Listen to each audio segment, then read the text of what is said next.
bars and waiting things. Not that we want to blame the people that invited us to be on a podcast with them, but it wasn't. I don't know whose fault it was, but it's definitely yours and not ours. We take the blame. Yeah. We take. Totally gonna just push him off the chair again. She knocked me on my ass last night. Oh yeah, that was funny. Are you ready?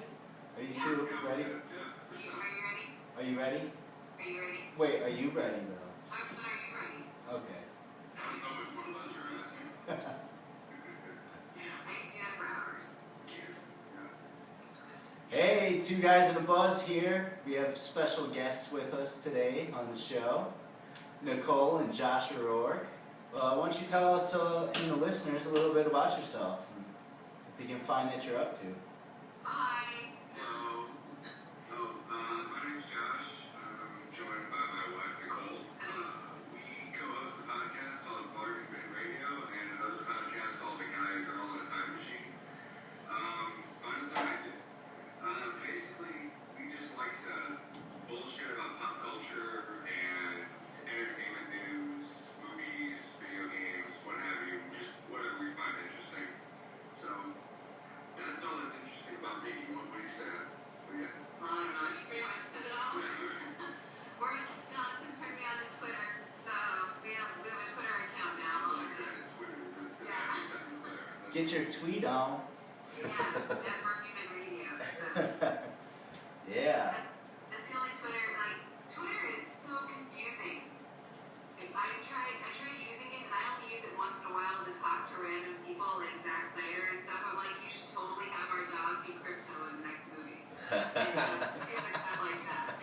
I'm one of those people. Yeah, definitely if it wasn't for these two, I wouldn't have kicked myself in the butt to get going on this podcast, and if it wasn't for Will originally coming to me and having the same urge to do something of this nature. So it's awesome having you on the show. Thank you so much for having us. Thank you very much. We definitely have mentioned Bargain Bin Radio before, and we'll make sure to mention it again. How long have you guys been doing your podcast? Since September 2012. Yeah, about Oh, wow. a little over 3 years now, yeah. Nice. So what's the up-to-date count of how many podcast episodes you can find on iTunes? On iTunes, you can find 70 shows. Yeah. 70 shows, wow. You can find more on our website, bargainbinradio.com. You can find everything there. You'll find, I think we've got like around 90 episodes. And then ironically, I got Spotify the other day because I thought, what the heck, I'll try it. And I looked us up, and we have like 30 episodes on Spotify that I didn't even know about. Oh wow, cool. I didn't even know how that happened. They just put it on there themselves somehow? I don't know. I didn't do it, and I'm the one who does all of the other stuff, so. It's probably I was like, Google just doing their magic and then putting their shit wherever they want. oh yeah, we'll soon have Google Play also, Google Music. Oh, Because we really? signed up for their whole podcast thing that they're going to start, so. Wow. Yeah. And we're part of a small following of retro entertainment enthusiasts called the Retro Junkies Network. The second podcast we do called A Guy, Girl in a Time Machine, which is all retro inspired, where we'll take one thing that we love from our youth, like a movie or a video game or a comic or something, we'll spend an hour talking about it, and the rule for that is basically anything before 2005 we'll talk about.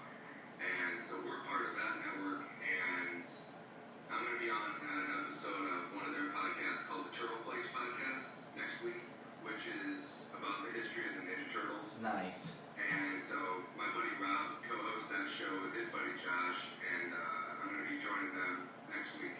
So he's a good dude. You can find his show on iTunes as well. Nice.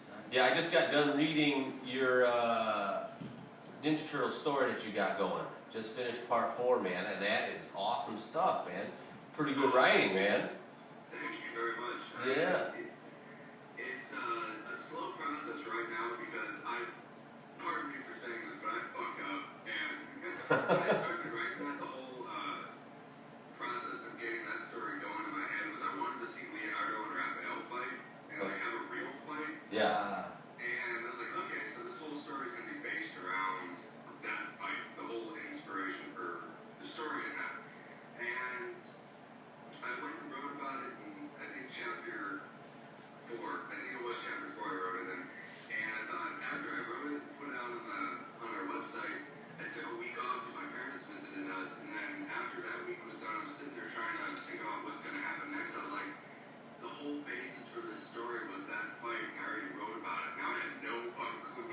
Oh, no shit. So I had a little bit of writer's block, and now I'm continuing the story, just basically just whatever comes to me, because it sounds unprofessional to me. It sounds unprofessional as fuck, but basically I'm just making it up as I go. Okay. Because it's a lot of fun to write it that way. And basically, if I just wrote notes and everything and just plastered them up on the wall, my wife would come home and think she's married to a serial killer or something. Or the Punisher. Yeah. So, but thank you very much for reading. I appreciate it. Yeah. Kind words to you. Thank It's you. cool, man. It's like, because now they're like not even teenagers, they're adults, right? Because they're like 20-something or 20 years old or something like that, right?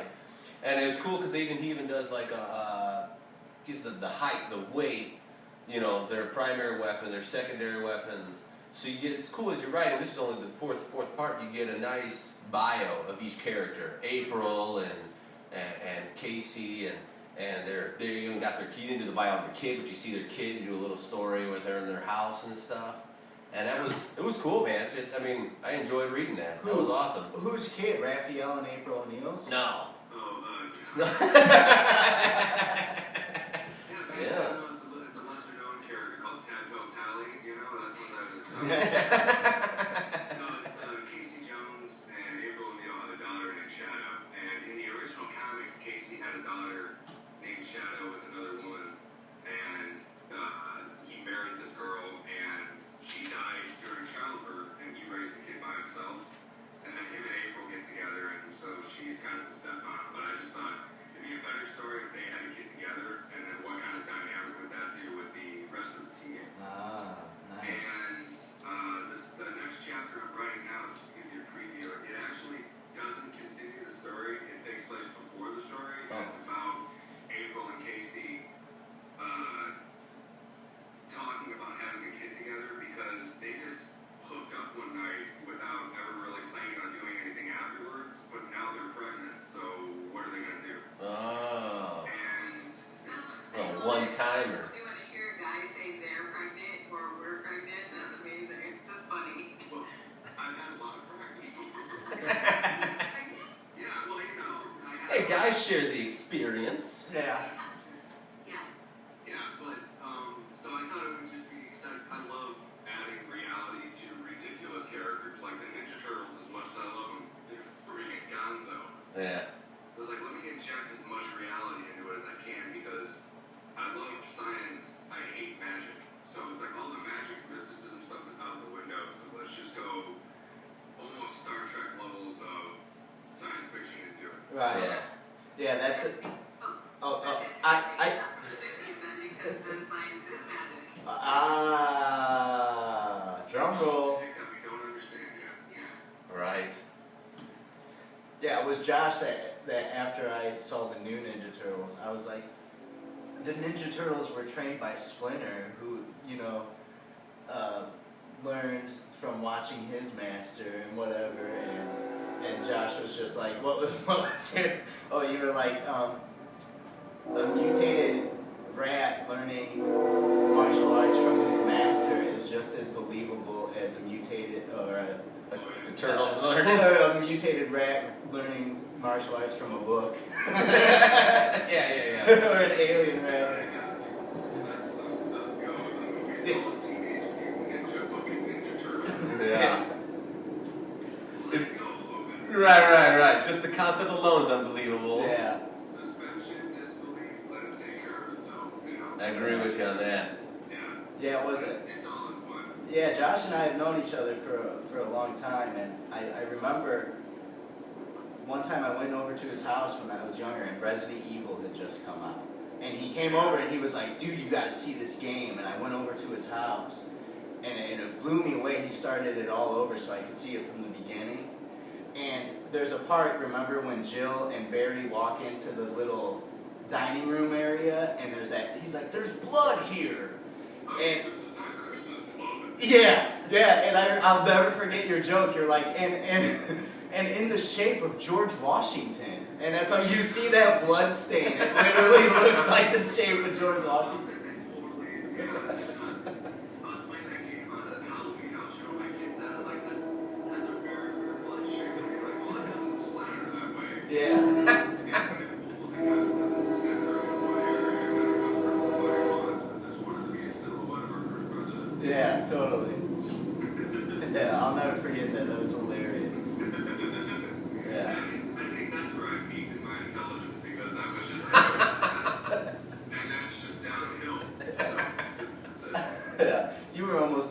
sandwich. Oh, man, so what have you guys got going on? Oh man, just we got some things here. Sesame Street is going to HBO. What? Yup, it's leaving PBS. Apparently HBO has like signed a contract to where they're going to get a couple seasons of Sesame Street, but then after they air, PBS will have the first rights to it. But here's the thing that's complicated is that PBS relies on Sesame Street for a lot of merchandise money that comes in and helps PBS. So now that HBO has the rights to that for the most part, PBS, the public broadcasting system, is losing out on a bunch of income that really helps, you know, that station, Yeah. put out material that isn't controlled or monopolized, you know. Does PBS just fuck themselves by giving it up, or what? How's that work out? I don't know the logistics of it, but the HBO had to pay a lot of money, I'm sure. Oh, I'm sure. Sesame You know. Street's huge. Yeah, and so, I mean, have you heard anything about that, you two, or? Yeah, I have. Actually, HBO is splitting the profitability from the merchandising with PBS. Oh, they are? Yeah, Nice. so they can keep some of their income. It's very much kind of like Sony's and Marvel's split. Like one company pays for production, one company gets merchandising, kind of a thing, but they're splitting the costs. But yeah, there's some really successful cartoons that are on HBO. Nobody thinks about that, like Babar. I don't know if you've ever. Oh, heard of that. Babar, yeah, the elephant, right? Yeah. With the little crown. Oh. yeah, okay. Yeah. Gotcha. Paddington Bear was on HBO for a while. Oh, it's the little French girl.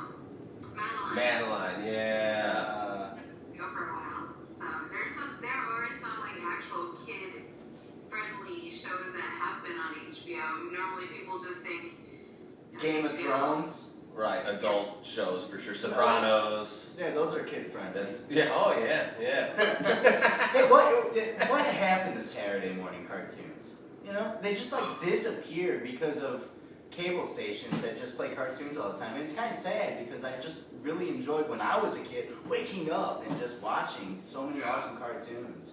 Yeah, I mean, I would wake up at like 5:30 or 6 o'clock in the morning and just turn on Fox on Channel 6. Totally. And I remember there was this TV show on at 5:30 in the morning called Not Just News, which was world news told for children. So it was like they do like all this, you know, white people rapping and making horrible fools of themselves. But they would explain current events and science and politics and economic news at the 5th, 6th, and 7th grade level.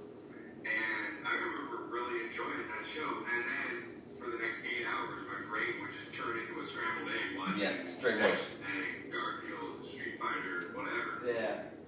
But yeah, I mean, probably what happened to Saturday morning cartoons is now what seems to be happening, from what I've noticed, is you're not getting the Saturday morning cartoons on like the basic cable network. So not on channel NBC, CBS, Fox, ABC. You're getting them on Disney DX. You're getting them on Cartoon Network. Right. You're getting them on YouTube. You got parents that don't have cable, but like we don't have cable. We have Apple TV. So we can just watch stuff on Netflix, or we can watch on Hulu, and so you're getting a lot of that. And you're getting a lot of people with like the Amazon Fire, or the Roku, or satellite TV. So they don't even need basic cable. Hi, honey, go ahead. Yeah, I mean, really, Comcast or whatever regular cable TV, that's kind of going out, really. I mean, you have Hulu, Netflix, all that stuff is just pretty much taken over, and people are taking it. I mean, people love to binge watch TV now. Right. You know what I mean? They're coming out with whole seasons of episodes. Or, I mean, the whole season coming out as one. Well, which would you rather do? Would you rather spend $150 to $200 a month on your satellite and cable bill, or $7.99 a month with tax $8.53 to sit and watch whatever you want on Netflix, and maybe add another $8 for Hulu? So $16 a month, and then you can watch Hulu and Netflix. Then you've got YouTube all right there, and so you don't have to worry about that. I mean, that's a lot of money people save just by switching to a streaming service. Yeah, it's pretty much a no-brainer unless you're huge into sports or something. I mean, I know guys at work That's basically why they only keep regular TV, is for either their kids or whatever, or sports.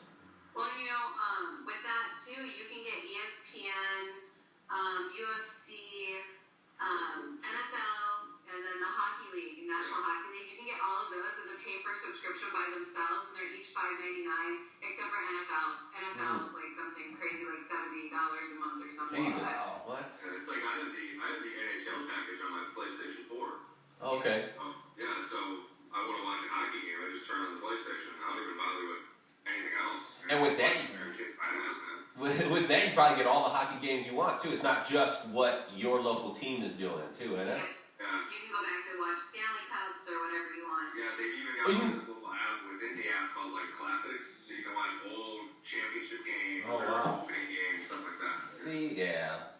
To me, though, I still kind of find it. Sorry, Nicole, but I just find it kind of sad though, because to me, I feel like, the lower income families still probably rely on that not satellite, but now that everything's digital, they have the digital antenna, they can get basic TV.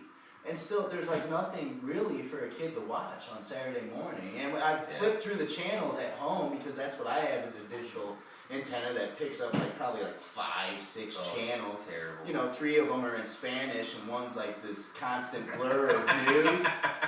But at the same rate, it disappoints me, because I loved watching X-Men the animated series, Batman the animated series, Spider-Man the animated series, Eek the Cat, all those, Bobby's World, all those shows, I really I just really enjoyed watching it. And now to think that, younger generation, not like they're not seeing cartoons, but just that option isn't there, it's kind of upsetting to me.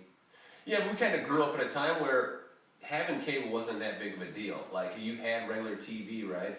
But then, as technology's gone on, you have all these other channels that come in. Having Cartoon Network is now the norm. That's what you have for your kids. Or Nickelodeon. Or Nickelodeon or Disney and stuff. That's like having a smartphone. You just got a smartphone. That's just what it is. I don't have a smartphone. This guy don't have a smartphone. Mine flips. Wow. Yeah. You used to have that. What Smithsonian did you break into to get that? I went to the museum in Demolition Man and broke it out. Man, and then shot down on a rapper is your Yeah. I want bacon, butter, and buckets of cheese, motherfucker. So do you think it's a positive thing or a negative thing that Sesame Street's going to HBO? As long as they keep the writers of Game of Thrones out of there, it's good. Should have Big Bird slashing up frickin' Snuffleupagus. Treachery all around Sesame Street. I'm very conscious of the fact that my wife's right here, so I won't say anything right now. I was gonna make an Abby Cadabby joke, but now I'm not going to. So I think it's a positive thing as long as they can share the revenue with PBS, because they, like you said, they do really depend upon that money. Yeah, they do. And then a side note to that too, they get to keep all the money from the merchandising from the live shows that they do. Oh, wow, So I okay. didn't know if you knew that, Sesame Street still does tours of the United States and around where they do live shows every weekend. Wow. When I was younger, I'd go to the Star Plaza Theater here in Maryville, and I saw a couple shows when I was younger, and I loved them, Yeah. So it's and cool. also, do we know if PBS is still going to be able to run the older reruns? Yeah. Oh, so they are? Okay. Okay. How many years of that they've got? All right. 45 years of 45 years. Wow. Wow. Yeah. Yeah, they've got almost half a century worth of episodes, and I'd just be like, okay, today we're going to start at number 1 and explain the letter A. Yeah. Squeeze my reach. I wonder if all of them are politically correct still, though. Oh, right. Probably not. It's sad to me. We discussed it on a real early episode, but Cookie Monster. How they were making him not even eat cookies anymore, and I understand, but at the same point, it's that's Cookie Monster. If you want to, Right? It's in his name. Cookie Monster doesn't give a shit about a fucking zucchini. He's not gonna eat goddamn cookies, man. And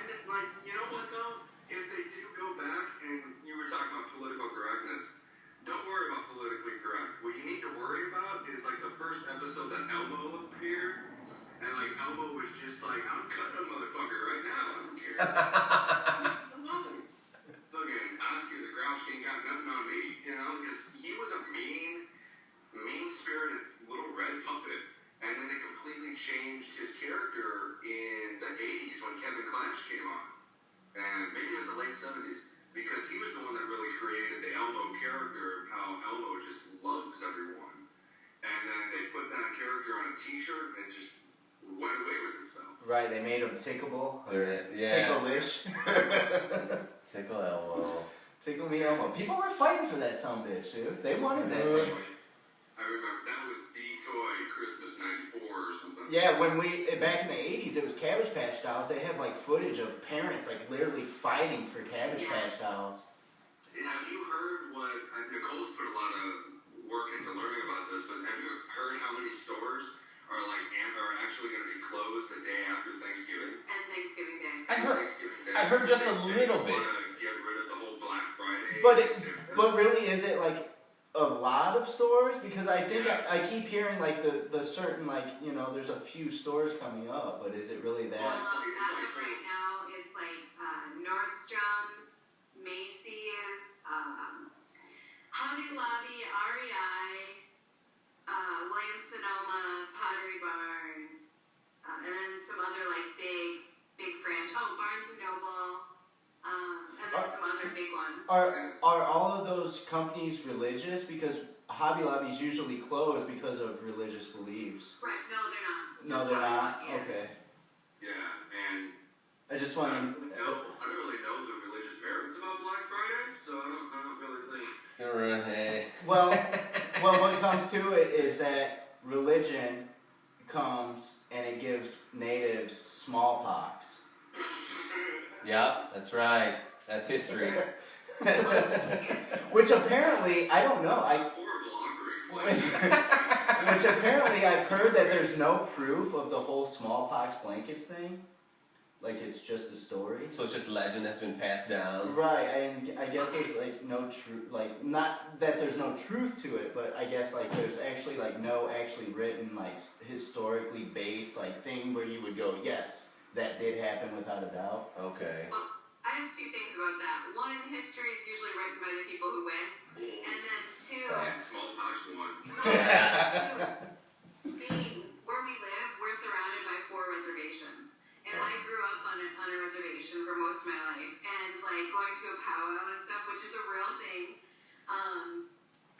You would sit around and they would tell you stories that were passed down from generations and generations. And like this Sioux uprising started with 2 guys who went into a trading post, and the trading post guys didn't want to trade with them, and so they like went and slaughtered the Indians because they didn't want to trade with them. They're like, oh, they're gonna break, they're gonna go crazy.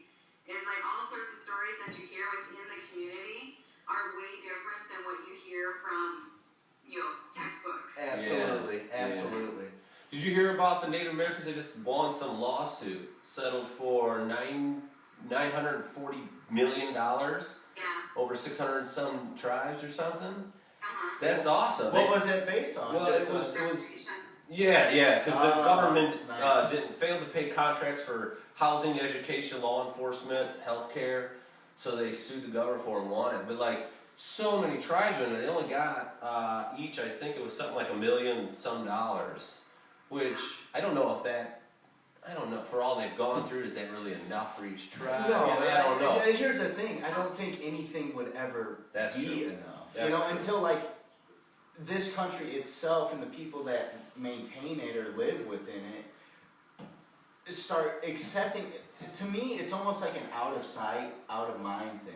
It's like our garbage. Like we don't see where our garbage goes, but when it suddenly shows up in the Pacific Ocean, we're like, oh my gosh, there's garbage everywhere. Yeah, there's fucking garbage everywhere. But these, to me, like the same thing applies like with the reservations. They're all here in their nooks and crannies, and like for me, I've never seen a reservation. I've never even gotten to speak as an adult with a Native American, and if they would even want to speak to I don't me, think I've even seen a straight up Native American ever. Right. You are? Yeah. Nice. I'm Cherokee.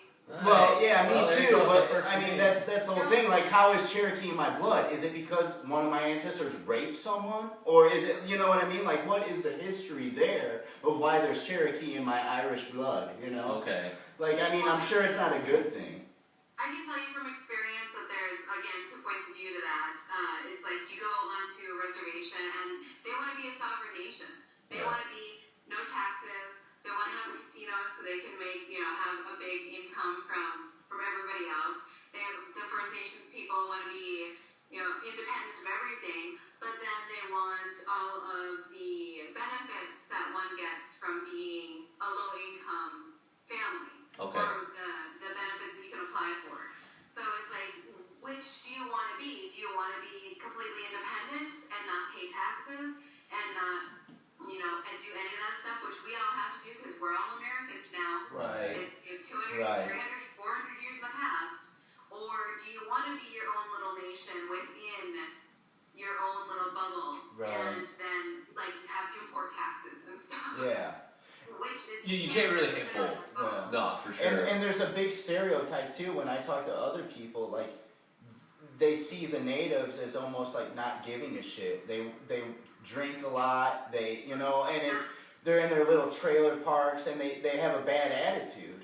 And so it can't be everyone. Every native is like that, but like I just and that's what I'm saying, like out of sight, out of mind. Like if we were able to coexist, then we would understand, like, shit's fucked up here. But I think because there is that disconnection, we don't really come to face with it like we do like in ghetto areas of the United States, and we see like there's things happening to minorities there. We don't really hear about reservations and what's going on there, or I don't know. Well, it's a stereotype for a reason.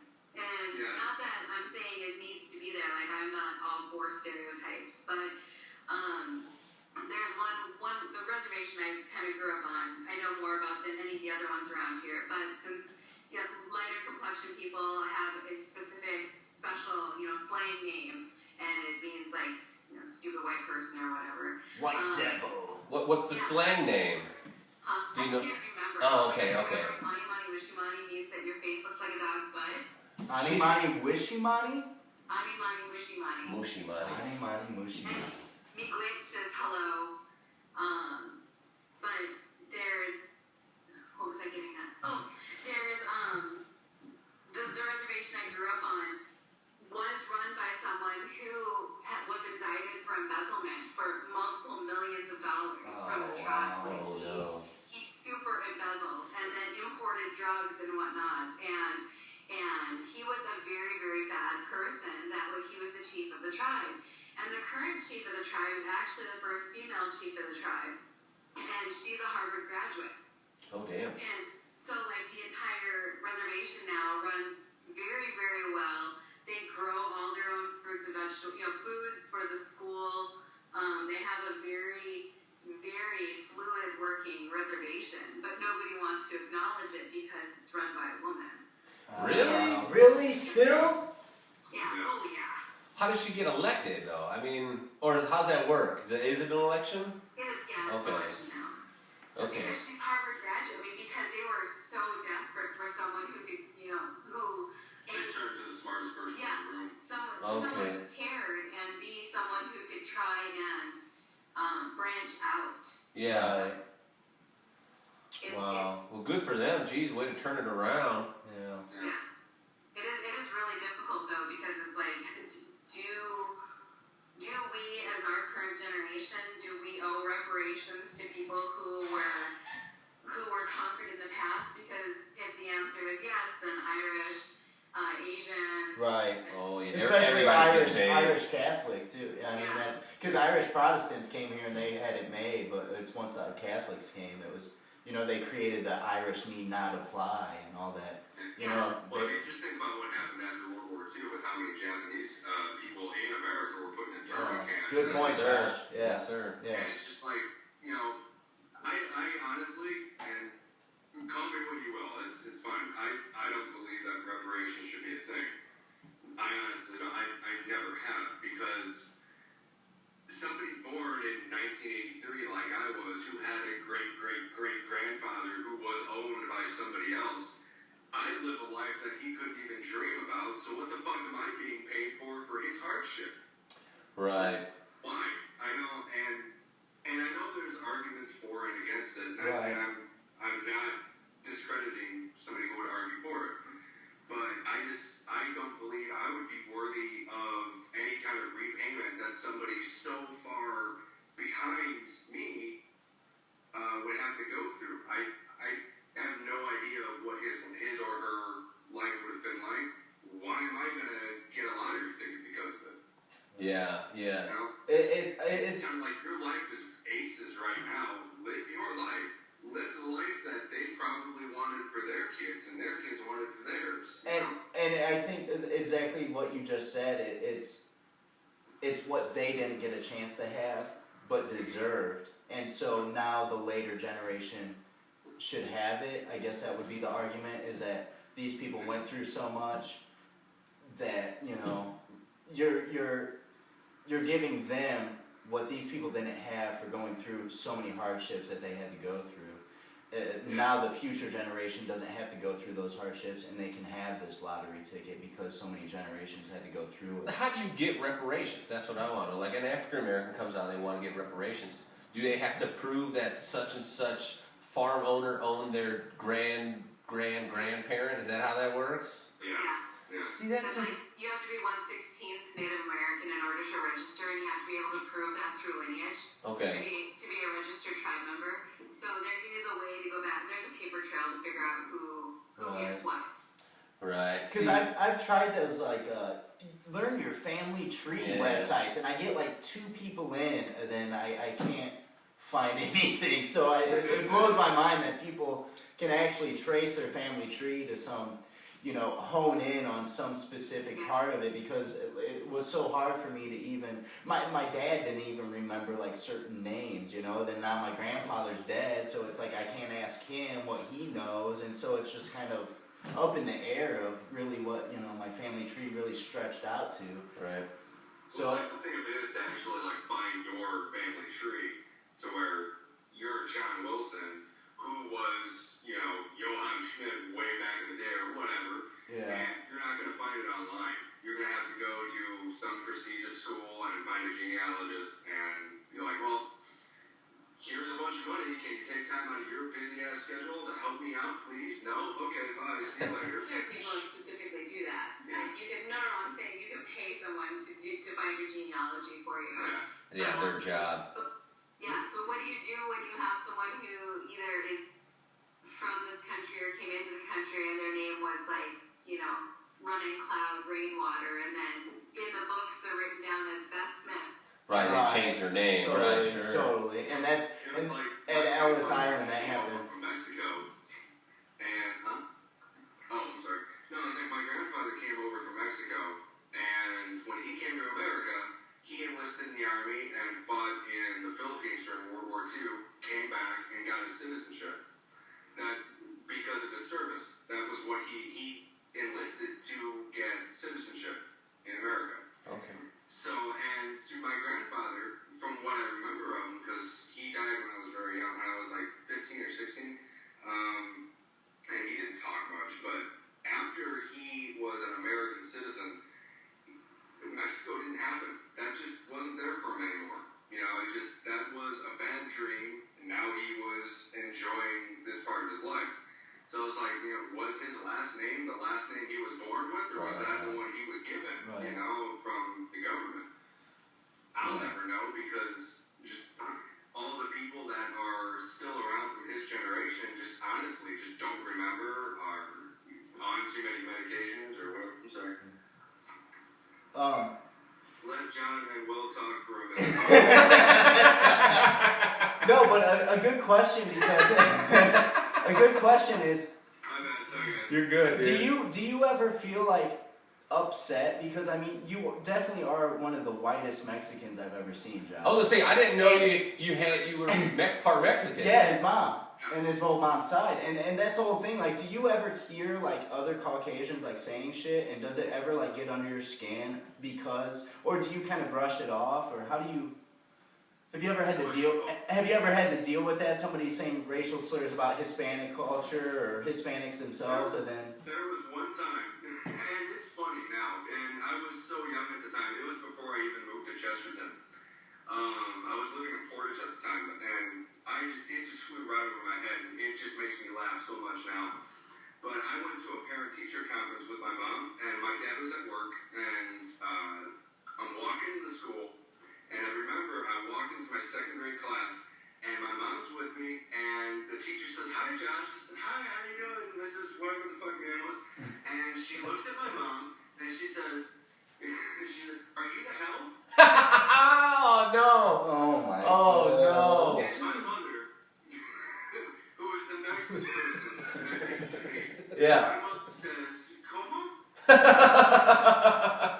She did not. Did she? Oh, my God. But that was really like the only time I ever heard a racial slur towards my family. Now, my mother and father, they were born in the 40s and 50s. They grew up my father grew up in the south side of Chicago. My mother grew up in Gary, Indiana. They grew up around in very Multicultural. racist neighborhoods. They grew up in bad neighborhoods. And I mean, like, my dad was the one white kid in the neighborhood. And so they have very biased opinions. And they are set in their ways. I mean, it doesn't make it right. It doesn't make it wrong either, in my opinion. But, like, I don't really get offended because you're going to say what you want to say. And I'm going to say what I want to say. And I'm going to choose to not say something that I know is stupid, that I know is hurtful, that I know is spiteful, and that I know is dumb. You know, because I just don't want to deal with that. You know? Yeah, I've never seen the point in, totally judging your skin color with a word. I'd rather judge your character. Racial remarks and stuff will only hurt you if you give it the power. You know what I mean? And that's easier said than done, for sure. But it's true. It's true. Unless you're completely surrounded by it. I mean, it might be a different story. Me, myself, I'm lucky too. I've never had to deal with racial issues ever. I mean, so that's good. Dude, I never knew you were fucking Mexican. It blows my mind. Yeah, the Irish side won. Yeah, dominantly just kicked that Mexican's ass. And you know what? I mean, I can't even say like it's a well-lit room. Like, there's no lights on. Just radiating light. Now, I did deal with a lot of negativity when I was in the Army, because a lot of the team I worked with were African American soldiers, and I got in real tight with the leadership that I had. Because Hold on. What are you talking about? Your service. You never mentioned, so let the listeners know.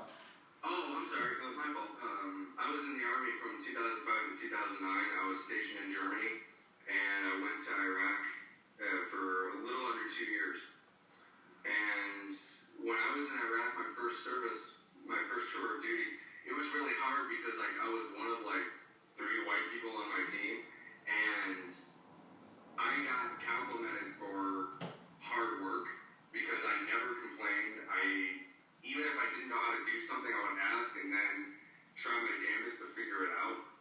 And I was a mechanic when I was in the Army, and a lot of the other soldiers would tell me that it's only because I'm white that I'm getting promoted, or that I'm getting a pay raise, or I'm getting stationed in this area to do this type of job. And it would always come back to the fact that I was a white soldier. Nothing to do with you doing your actual job.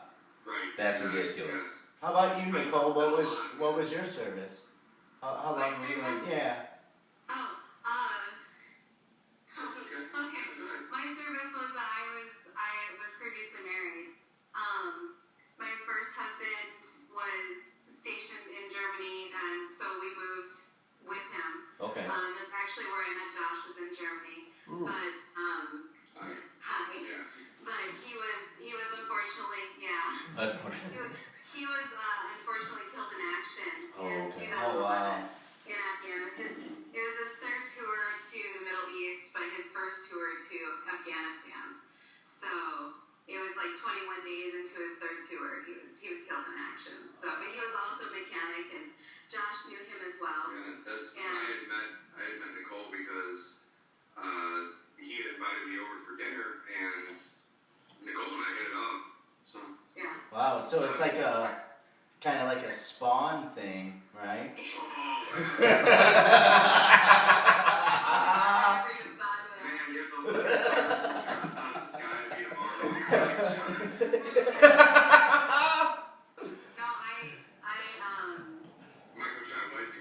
Yeah, he's gonna pop up. Oh man.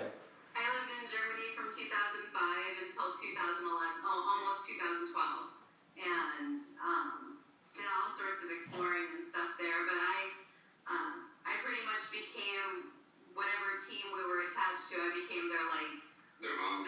Yeah. So like I cooked for everybody when they would come back from tours, or make sure everybody had stuff when they were downrange. I'd mail everybody stuff, and yeah, that was my experience. How did you like Germany? Did you think it was awesome, or? To be honest. From what I can. Please be honest, because if I don't want to go there, I want to know. You don't want to go there. No, you're gonna get bipolar answers, because I didn't find a home in the world until I lived in Germany. Like all of my good friends I met there. 2 of our children were born there. I visited the Alps. I went to 2 concentration camps. I visited where my grandfather had been stationed during World War II, and where, little places that he had written about where he had been, because I never got to meet him. He died in 72, and I was born in 82. So, I mean, it was kind of a link to the past of, I'm also German, so it was my lineage and whatnot. It was very surreal to be in Europe, and I soaked up every second of it, and I loved it. I went to Belgium, I went to Luxembourg, Germany, France. Oh, wow. I drove into Austria to go to a town called fucking Austria. Fucking Austria? What? Yeah, that's the name of the town. Is Fucking fucking. Wow. How's the food? For very different reasons. Yeah. I hope you got your penicillin shot. But yeah, I adored Europe. I loved it so much, and just to see the residual effect of World War II on people was amazing, because during World War II, soldiers would hand out candy to kids, to the German kids, to kind of make them feel welcome and whatnot, with the Americans being there or the Allied nations being there.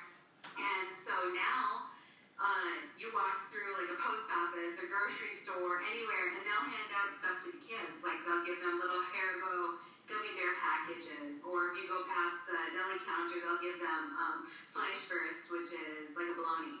And it's just common there because it's a very welcoming thing. And then you go to amusement parks or whatever, you bring wagons of your own food, your coolers, your toys, everything. It's just so friendly, and here it's just the exact opposite. Yeah. It's all, They're like, welcome to the neighborhood. Here's an Oscar Mayer slice of bologna. And so, it took a while to teach the older 3 kids, you do not take candy from strangers here. Oh, because they were used to taking it all the time over there. Yeah. They're like, this isn't bologna. This is a Reese's. I want the candy. And then, like, my favorite thing was them learning how to use doorknobs, because in Germany, everything has a door handle. So you just pulls? There's no... There's no knob. There's no turning. Oh, I got you. The door handle would be like this, Like that. push down. Oh. Thank you for that. Thank you for that display of... Well, you know what? It's a way more efficient way of opening doors, I'll tell you that much. Especially when you're drunk. Yeah. Or a cat. A cat would open the door all the time and escape. But, What was really interesting was like toilets were different, because you have the toilet handle on the toilet tank, right? Alright. Well, in Europe, they have a button on top of the toilet tank that you push or in the wall. or attached to the wall. Mm-hmm. And so when our kids came here and they're trying to beat down on the toilet tank, they're like, this isn't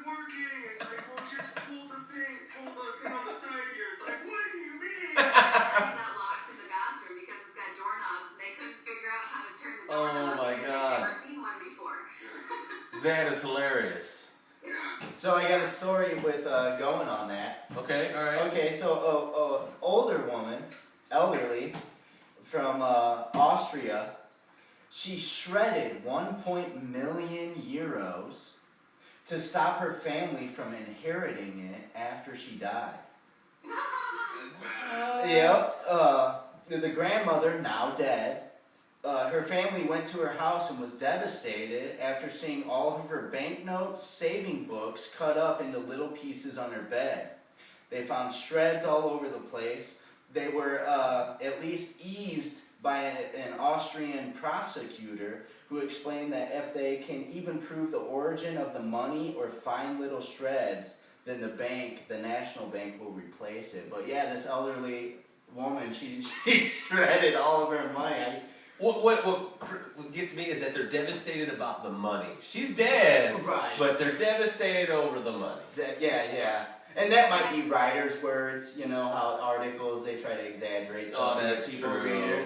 But I can only imagine, like, what did this family do to where their grandmother or their mother at the same rate was just like, fuck you. I'm cutting And what this kind out. of family did she have where they're all A, worried about the money, and B, she sat there and contemplated cutting all that shit up for them? 1.1 million euros. You know they have that all scattered throughout their floor, and they're just trying to piece little things together. We gotta get this money, man. I hope Grandma did a good job and chopped that up real good. I hope she did.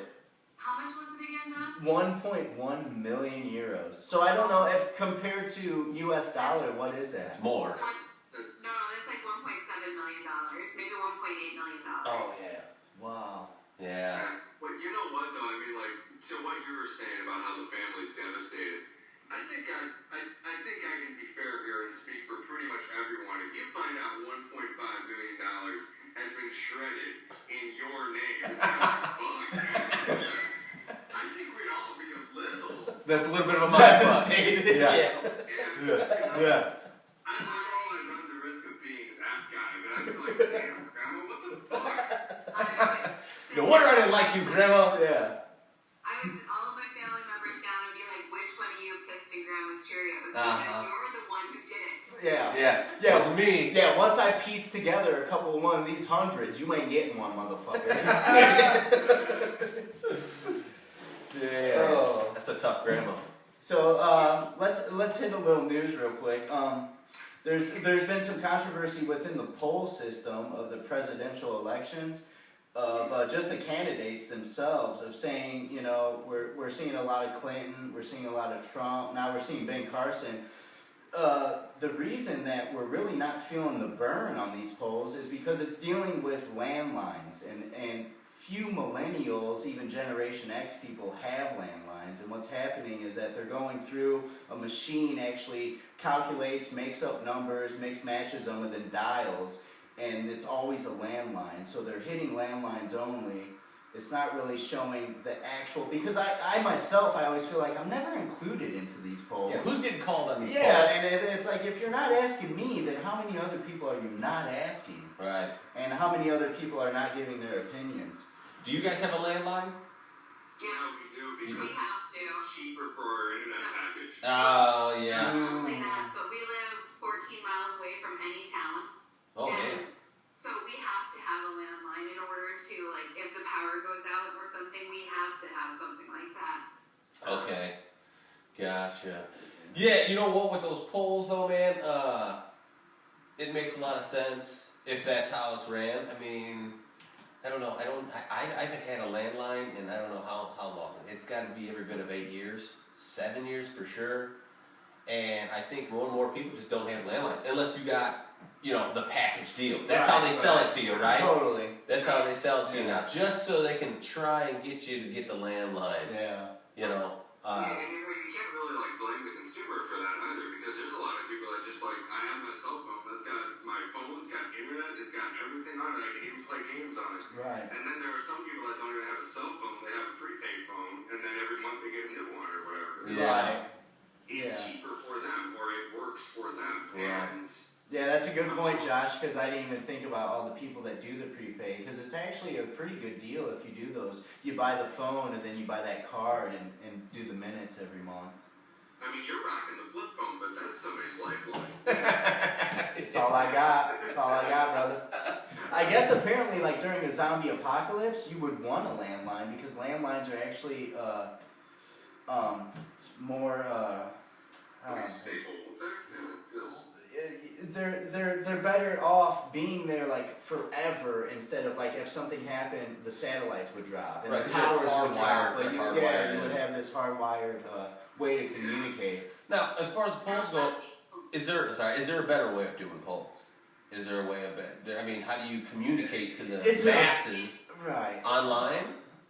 Yeah, well, that's the thing too with the debate. Remember, it was Hillary Clinton won, but if you ask people online, it was Bernie Sanders won. So it kind of brings up this thing of like, what do you believe and like what's really going on Right. with the voting system itself when it comes to online and offline, and if that's being manipulated or controlled somehow, even by media. I mean, fuck's sakes. Well, I mean, there's so many other outlets of how it could be, tampered. True, very true. I mean, what was the last Democratic debate? CNN ran that, right? Yes. Okay, now the people who owns CNN? Is it Time Time Warner? That's it. Yeah. Time Warner is a huge supporter of Hillary Clinton. Now, through that debate, there was talks that Bernie Sanders was just killing it, that he won the debate, blah, blah, blah. Now, that's all up to people's own ideas. Right. They just think he won. But CNN came out saying Hillary Clinton Right won off it. the bat. Right off the bat. Even though the poll numbers or whatever that was going on during the debate showed Bernie Sanders winning, at the end, CNN declared Hillary Clinton as the winner, and that's a lot of Speculation. because Time Warner is a huge Contributor. to Hillary Yeah, Clinton. definitely. So, it ain't no shock. Right. Politicians, Yeah. political, the whole political fucking bullshit is Yeah. all fucking ran through money, right? Yeah. yeah, That's a exactly. huge problem. I feel like Joker's in a room somewhere going, like just throwing money and controlling everything. Well, if it was Joker behind the scenes, man, it'd be much more efficient because we all know it's not about the money, it's about sending a message. There you go. Right. Well, if you look at the breakdown of how much money each candidate gets from who, Bernie Sanders gets like a total of, I think he has like $80,000 for his campaign, mostly contributed through workers' unions or private everyday citizens. Hillary Clinton's top 5 or top 10 contributors are like Citibank, GE, stuff like that, where they're contributing up to $1 billion. $1 billion. Yes.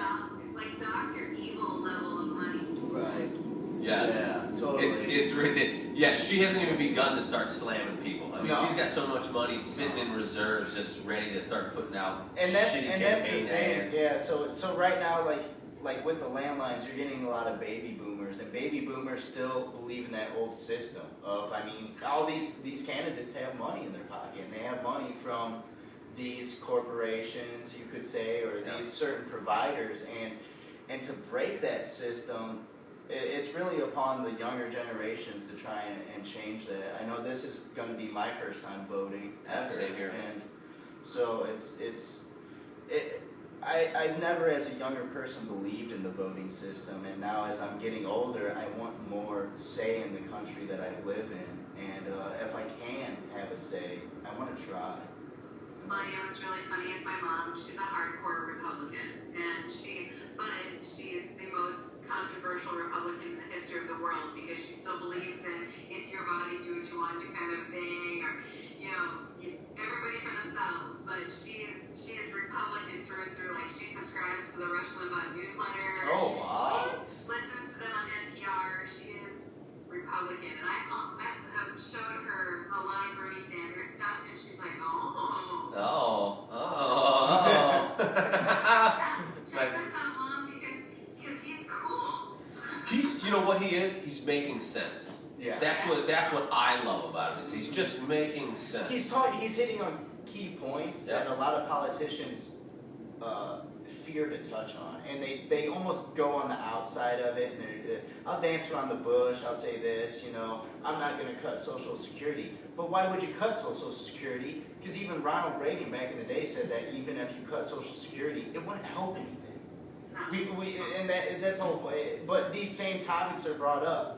But, you know, legalization of marijuana, 52% of this country, it's for the first time, it's the majority, believe that the war on drugs is a quagmire, and we need to get out of it, and we need to show, because if they legalized marijuana alone, tax the shit out of it. Oh, yeah. well, but the war on drugs would be just ridiculous because there is no drug use. That is the drug people want to use. So Mexico actually just went through some stuff. Ireland just legalized marijuana, cocaine, and Legalize or decriminalize? same thing pretty Okay, much. Decriminalize, you still get ticketed and stuff. It's just decriminalized. Oh, so It's not there's still like income coming into the country from it. Yeah. They're like, we found you with that syringe in your arm. I'm gonna have to ticket you $20. It's like, fuck. No, that was the first time we got caught, so that's just a warning. Right, just a Oh. warning. That's right. Yeah. There is no other organization in the world, especially in our country, other than the DEA, that can estimate the income of trafficked drugs to be something like, let's say, $2 trillion, and then they have busted like something like $100 million worth of drug busts. So they are lower than a 0.1% Right. success rate, and there is no other organization anywhere that is allowed to have such an abysmal success rate and still be an actual thing. Yeah. And how many of those people are like 15-year-olds with like a gram of pot, you know, or something, you know, because they're getting the user, they're not getting the cartel or the drug dealer. They're getting no one important. They're not making any kind of decent bust. They just busted. We just talked about our last podcast. This super tunnel from Tijuana to San Diego, Right. and they got 12 tons of pot. That's a lot of pot, but in the grand scheme of things, it ain't shit. Because that's Right. going to come through the borders tomorrow, the next day, and the next day after that. So you're not making any. But to the ears, that sounds great. To the ears, You're like, oh my gosh, yeah, we're making leeway. Right. But like McGruff is like turning in this fucking cartoon grave right now. Take a bite out of my ass. Shit. Oh man, that was close. Okay, so going off that, Ohio recently had a vote on a Section 3, I believe it was called. Yeah. Which was going to legalize marijuana. They went against it. It had. You guys hear about this? 700,000 votes plus 700,000 votes plus in its favor. But still didn't win. I guess when you get into the logistics of the actual thing they were voting for, what happened is that four companies were able to come in 10.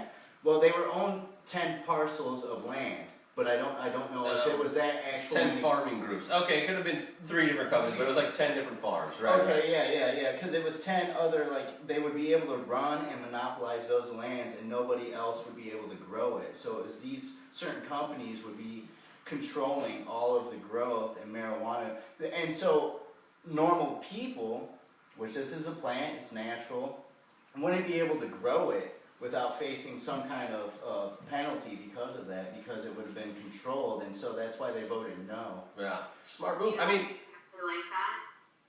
Coffee. coffee? Really? It is illegal to grow coffee trees. Are you serious? Yeah, you have to have a business license and you have to go through specific channels to grow coffee in your personal space. Tobacco's the same. I was just going to ask, that's tobacco. Wow. Tobacco's probably the same way. Now is meth the You can same buy way? a beer where you can't go. That's what the Right. fuck is that? I can buy that at Spencer's, but I can't grow tobacco in my basement. Right. Or in my backyard. That sounds safer, sorry, but yeah. That's ass backwards. That's ass backwards. It really but is. I'm glad that the Ohio citizens shot that down. That's not the route to go. Now, We have NIPSCO here, and they run us through just our power, you know, and that's ridiculous. Any kind of monopoly on any Yeah. kind of Yeah, product. everybody has to go through that. Yeah, you're not getting a fair cut. Yeah. So good for them. It's almost like movies coming out now, and you find more and more. It's like either Sony or Viacom or Disney own. You know, like everything. Oh, and it's just Or Legendary and Warner Brothers. Right, totally. And to think that literally everything. I mean, like Miramax Films, Disney. When Pulp Fiction came out. So Pulp Fiction, the movie Kids, it's Disney movies. Yeah. You know, when it comes down to it, it's crazy that, you know, because they have Touchstone, they have Dreamscape, they have, you know, Disney, of course. But so they got Miramax, so it's like a thing where they could roll the dice and throw it out there and be like, well let's try it. Let's give this movie a chance. And I mean, thank them for it, but at the same rate, like, it gives independent filmmakers a really hard time. And even like the Sundance thing, I mean, there's so many loops and things to go through that it's very hard that if you're an artist and you're coming up in this country, we always like to think like Ben Franklin came here with 2 pennies in his pocket and he made, you know, and he made change within his life and the American dream. And when you think about it, it's like, it's really not like that. It's really like a lottery system, and it's really hard to do it. And like, think of like minorities within ghettos or anything else. Like, they're trying to be an athlete, not because they want to be an athlete, but because it's one of the few paths they can go to where it's like a lottery system. If I'm good, I have talent, I work hard, I'm devoted, I'm diligent, then I can become an athlete and I can take care of my family and I can be somebody. And there's got to be a better way. I mean, you see like public schools, especially in those environments, like just closing and fewer opportunities being offered. And based more upon this idea of this American dream, you know, like you can do it if you work hard. But for the most part, it's not like that at all. It's really hard. And I mean, you can work as hard as you want, but I mean, I like making comic books when I was younger. But there was a point where it was like, I was drawing comic books and I was like, I'm never going to make a fucking comic book. Like, nobody's going to want this shit. You know, come on. Yeah, but you know, I mean, I hear what you're saying, but that's what makes when these people come out with independent films that actually hit real big, that makes them so special. It's because they didn't give up on their dream and they kept pushing and they came up with something so unique and on a low budget or whatever the case may be, that it is something special, and stuff does come out that catches people's eyes. But still, I think when you dig into the background of that, it's not like they came out of nowhere. They were funded by somebody. They were backed by somebody. There's something there. It's not like they were like, I filmed this on the streets and then now it's out. No. Yeah, you're right. There's one independent filmmaker that we kind of like. His name is Sandy Colora, and he made what is the Batman? There was a fan film he made of Batman fighting Predator. Yeah. Oh, Dead End. Dead End. So he was trying to fund a new movie called. So far, I'm not the whitest guy on the podcast. He was trying to fund a movie that he wants to make. It's his passion project called Shallow Waters, and he did a GoFundMe or an Indiegogo Kickstarter. There we go. And he was asking for $500,000 because that's what it would take, because he was doing practical effects and it's a really good script. He's very passionate about it. Yeah. And he only came up with like $375,000. Wow. So he fell short. He's like, I'm not going to make the movie if that's all the money I can make to make all the money I can raise, because I cannot dumb down the special effects or the practical effects or the makeup, because then this movie will not prosper. It will be a fail. He's like, I'll hang on to your money, though. I was just going to ask, what happened to that money? Yeah. The money's still going in my pocket. But that goes along with that whole, you know, it's just so somebody else is funding this project for him, or is trying to, so he can make it. And it's just such a tooth and nail. Yeah. Yeah, for sure. It's kind of I don't know, John was talking about the American dream, and it is, man, see, I've always had, I'm sorry. Oh, okay. Both our partners are leaving to go use the restroom, bro. We start Josh talking about dream, and everyone's got fucking scanned. They're out of here. Go ahead, man, you were saying American dream. Yeah, no, I always had a problem believing that, because it's, you know, dreams are great. Everybody should have a dream, but you got to eventually wake up and realize the surroundings that you're in. And when John was talking about, I'm never going to make a fucking comic book, and you had just said, you know, you got to do it anyway. And the podcast that I started, and the writings that I do, and the drawings that I do are purely because I'm always going to do that.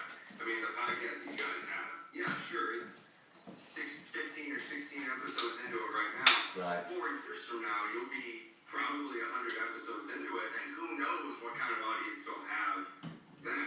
Yeah. And will it be another 1,000 listeners? Will it be 10 or 15 more of your friends? You never know.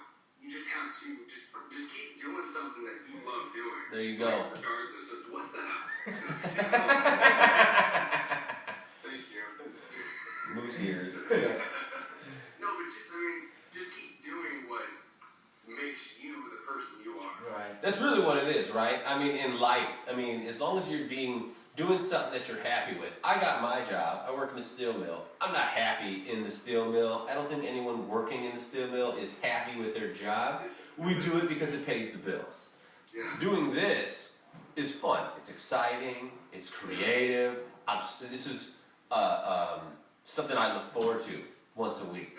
I prepare for it. I enjoy doing all this stuff. And you're right, man. If there's something worth doing, it's something that you love doing. You know, and if that makes you a ton of money, then fuck yeah. You know what I mean? Yeah. And it's like I work in a hospital, and I work in a hospital lab, and I am good at my job. I'm marginally okay at my job. That's good to hear. You just got people's lives in your hands. I work in a hospital. I'm okay at my job. I'm better than some of the drugs that never mind. But it's exactly like Will just said. It's like, yeah, my job is fine, but I love what?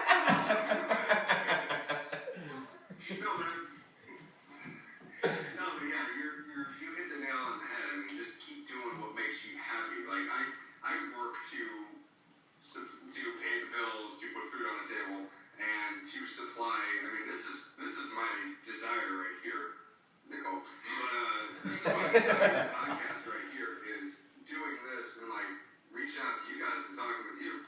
This is the whole reason I wanted to do this in the first place, was to just get an opinion out there, because not like I'm a profound prognosticator or anything, but I just wanted to have my voice out there. I didn't care what format it was, I didn't care what it looked like, I didn't really care what I sounded like.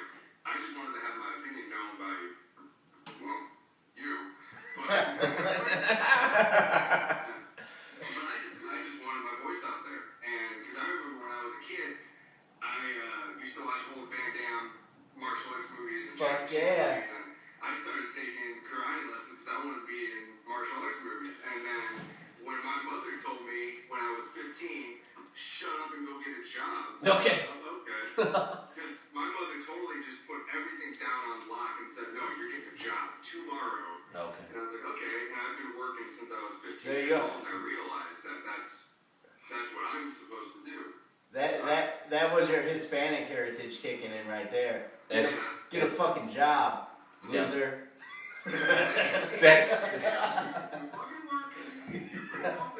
Totally.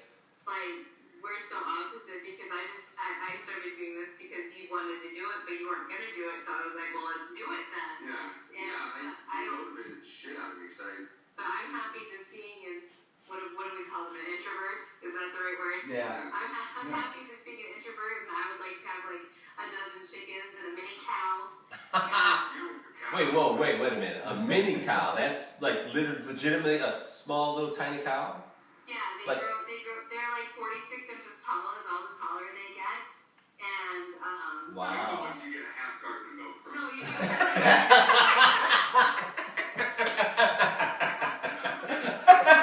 The pipe. Just You know the milk curtains we got in school? Mini cows.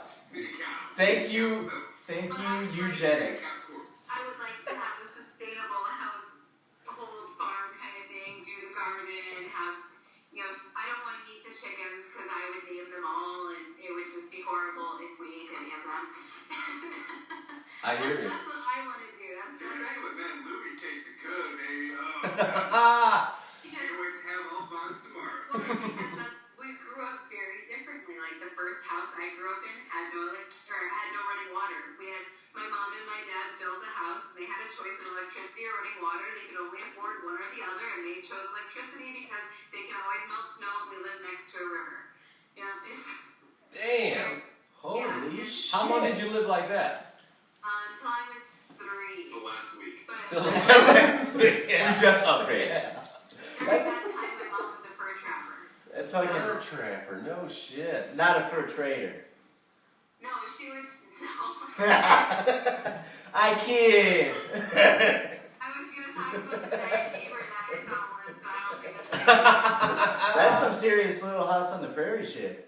Yeah, and we would can everything and all sorts of fun stuff. And I'm a very I don't know. You're a homebody. Well, yeah, but I'm very I can do anything around the house that I need to, especially if I can just Google it quick and see how to do it. Right. So.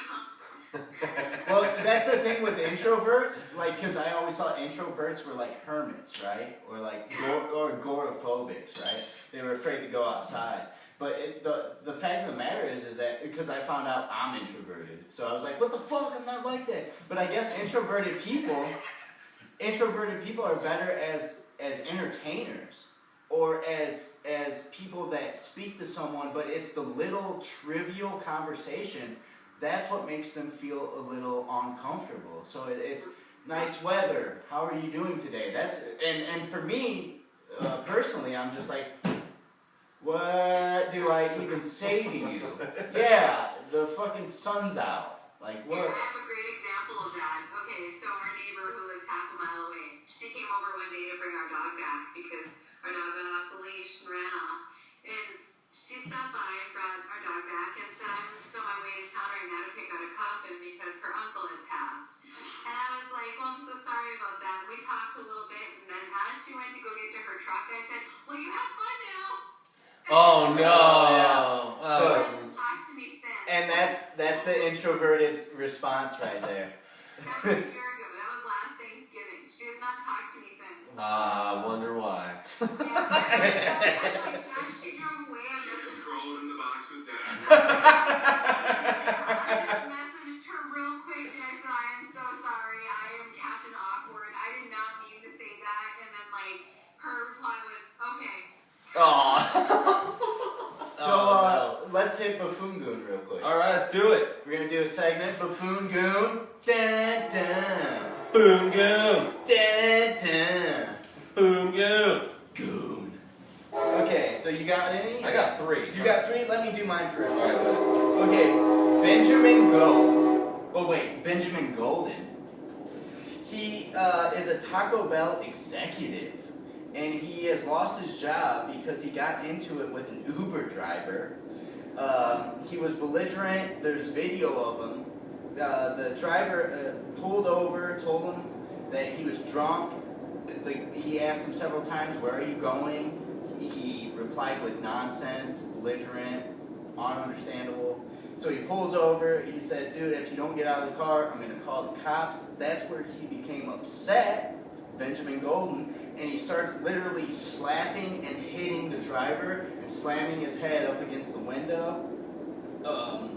It's gotten over 1 million views on YouTube. It's pretty ridiculous. The driver turns around and pepper sprays the shit out of him. Yes, definitely. And then follows him out of the car across the street and holds him until cops came. Yeah, and This guy was so drunk that while the guy was driving, he just takes a casual right turn or something, and the guy just totally falls across the back seat. He was wasted. Yeah, and acting a buffoon goon. Yeah. So Got fired, right? yeah, he lost his job definitely. I mean, with video like that, you're done. I mean, you're an executive. All right, I got a good one. Okay. All right. 33-year-old woman broke into a zoo because she wanted to pet a tiger. You heard about this? This is a good one. Wanted to pet a tiger, was drunk, has a whole laundry list of prior offenses. Of what? Of just drunk, 3 DUIs, some graffiti, disturbing the peace, obstruction, shoplifting. This happened. And now she wants to touch the tiger. The tiger fucked up her hand. Fuck yeah. Yeah. So, oh, lesson learned: don't be drunk trying to pet tigers. Don't pet a tiger. Don't pet a tiger. What else? What's At least be sober where Yeah, right. that's going. Yeah, get your reflexes down, because they got cat-like reflexes. Dude. I was at a zoo and I I. was guilty of that. You pet a tiger? Oh yeah. While drunk? No, I was sober. See, well, I know that. I know, I was talking about that with John yesterday. It's like, we don't drink and you guys are. It's like two guys and a buzzkill tonight. So. Nice. Everybody just called the show that right there. Yeah. Nah. Yeah. What was I gonna say? Dude, I don't know why even someone would fuck with a tiger. All right, I was at the zoo and I stared at a lion, trying to be tough, and just stared at him eye to eye, and this fucking thing, the thing roared at me, and I was like, no, I'm done. I'm out. It's in a cage. I was like, I'm scared. I'm out of here. So I have a similar story. We were two of them. First, I was at the zoo in Frankfurt, and I brought a laser pointer with me. And at the zoo in Frankfurt, Germany, they have the tigers behind glass. And so I was playing with the tigers with the laser pointer, and then I got kicked out of the zoo. And then we went to the petting zoo not too far away from here, and there were tigers, big manes and big. And so I started. That's a lion. Yeah, I started roaring at the lion. Sorry, because I thought it'd be fun.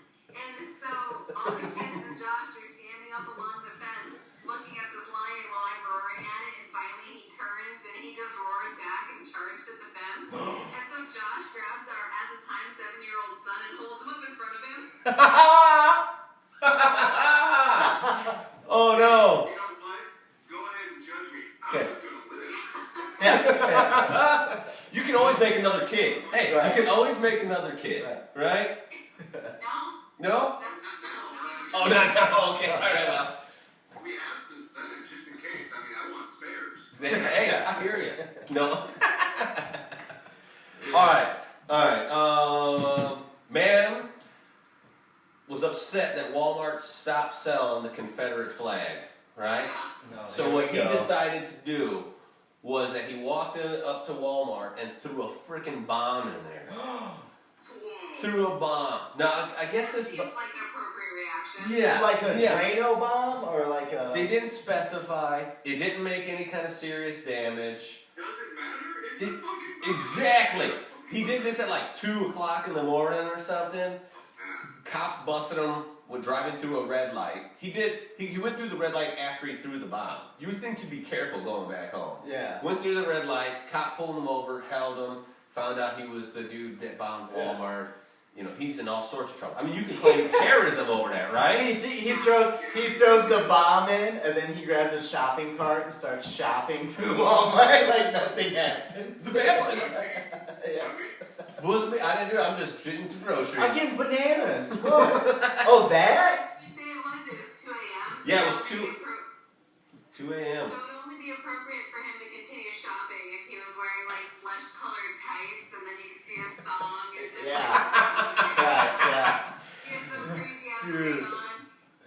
Throw a peace sign. Dude, definitely a terrorist charge. I mean, nowadays, post 9/11, like, you don't fuck around with that. They said they're only planning on charging with something like placing an explosive device. Oh, and what's that get him in Guantanamo Bay? I don't know. But that's stupid. My last one I got. You could have totally, pun not intended, but you could have diffused the situation by like, yeah, we don't have any more Confederate flags, but here's a $2 DVD of Dukes of Hazzard. Dude, you can't even get that anymore. Yeah, and I wish I would have known that you can't get Dukes of Hazzard anymore, because I would have bought those CDs, because I really did like that show when I was It's younger. so good for fun And show. I understand, the rebel flags on the car, the General Lee, but I don't think that show was ever. Maybe there's episodes that I'm not picturing in my mind, but I don't think it was ever like stereotyping or being blatantly racist at any moment. It was stereotyping stupid Southern people. Yes, it was. Yeah. It was stereotyping, but And it was a lot. Documentary. It was no more harmful than Green Acres. you on that. Or Mr. Ed. They made that motherfucker talk by putting peanut butter in his gums. Which works. I've done that to a Don't. Like, Wilbur. What's that last one you got? Alright, last one I got. Police Officer Howers from I don't know where. Where the fuck? I don't know. Alright, so he pulls this guy over, 2 a.m. on the highway.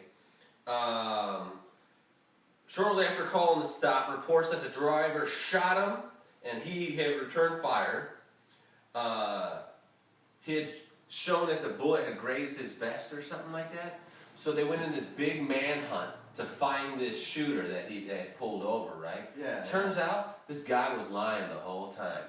So how did the bullet wound happen? He shot himself. Oh my. He shot across his own vest and then claimed that someone else had shot him. Oh, those uniforms are expensive. They fucking fired him, obviously. Charged him with filing a fake police report. And that's about it for that. But he did it for no reason. I mean, what they don't know why he would do that because there was nothing he would get out of it. Right. Well, at least some Nothing. There was nothing to get out of it. So that's about as stupid of an act as you can get. Okay, since you're the guest, you gotta decide. Let's go over it one more time. Benjamin Golden, that was the Taco Bell executive who acted a fool on an Uber driver and beat him. Woman that wants to pet the tiger. You got the guy that bombed Walmart and the lying officer. Who's the buffoon goon of the week? I would have to say the dude who shot himself because he was being a freaking moron. Probably the lady who got. No, you know what? Fucking Walmart bomber. I'm gonna stick with the cop who shot himself because he literally had to create this elaborate lie where he actually needed a second party to help him. That's so He true. didn't even have one of those.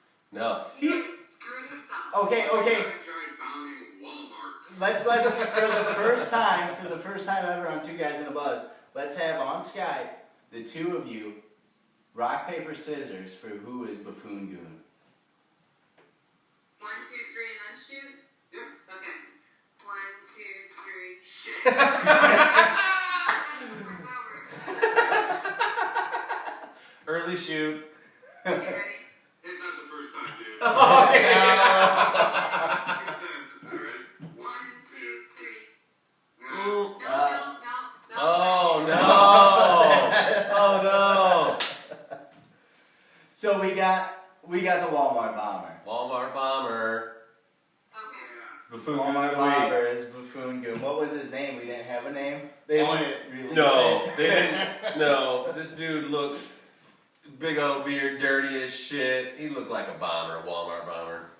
He looked like he came off the set of Duck Dynasty because He totally did. He was the smaller, skinnier brother. Yeah, he's what was his name? The Unabomber, Ted Kaczynski. He was hiding out in the shed. He had that big beard and fucking.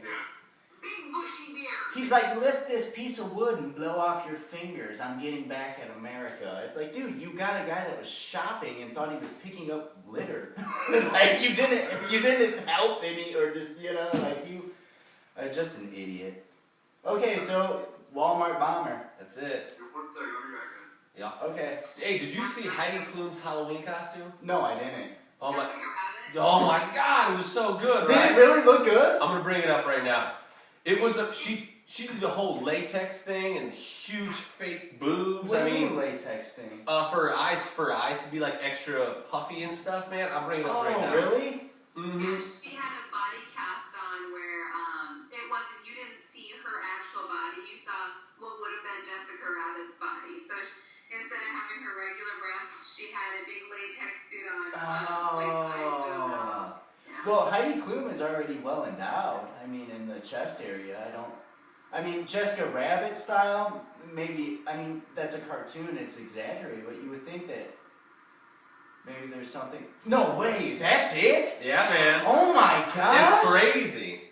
What is this? Heidi. Heidi Klum dressed as Jessica Rabbit. I know you saw it. I don't think you can see No, you that. told me I couldn't look at it. I did not tell you that. There you go. That is amazing! Yeah, it is. It is. I have really never. good. I mean, that's a living cartoon. I've never seen anything like it. I guess she goes like balls out for her Halloween costumes. Last year she did some. Well, clit out. Okay, all right, clit out. Just a. I mean, we don't need to be. She has no balls. It's true. Okay. Oh. Okay. So. There you go. There you Clam go. out, beaver out, labia out. But so I looked up 5 things that we used to believe about women. Number 5, menstrual blood is poison. What? Who believed this? First off. I mean, we're talking probably in the dark ages. Okay. Maybe Dr. like Kellogg. Dr. Kellogg? Yeah. Dr. Kellogg, the guy that came up with Kellogg's cereal. Yeah, he's actually the one. I watched this thing, and he's the one that created circumcision for boys because he thought it would light or make the chances of them masturbating less likely. Because and so it I think was. circumcision has been around a lot longer than No, Kellogg's. in United States, yeah. If you're Jewish, Yeah. are you Jewish? You're circumcised. No, I'm not Why? Jewish. Because of this. That Wait, was how do you started. know I'm circumcised? Well, I've seen it. That when a woman was on their cycle, they had to be locked in their bedroom and wrapped in their blankets and left for 5 days or whenever it was over because if you did physical activity, it would harm you. And my mom just gave me his original book, of all of this stuff. It's like How to Run a Household for Women, and it was published in 1850, I think. Yeah. Wow. It's something crazy like that. Dude, it just blows my mind that that's something people believe in. And it's not that long ago, if you think about it. In in humanity's perspective, Right. It's really not. Okay, so number 4, education makes women infertile. That's not true? Education makes women smart enough to not let a dumb dude fertilize them. Boom. Bam. Boom. Damn. Is that not true though? Women that not true, but women now that are more career oriented are having less less babies, right? They're having less children.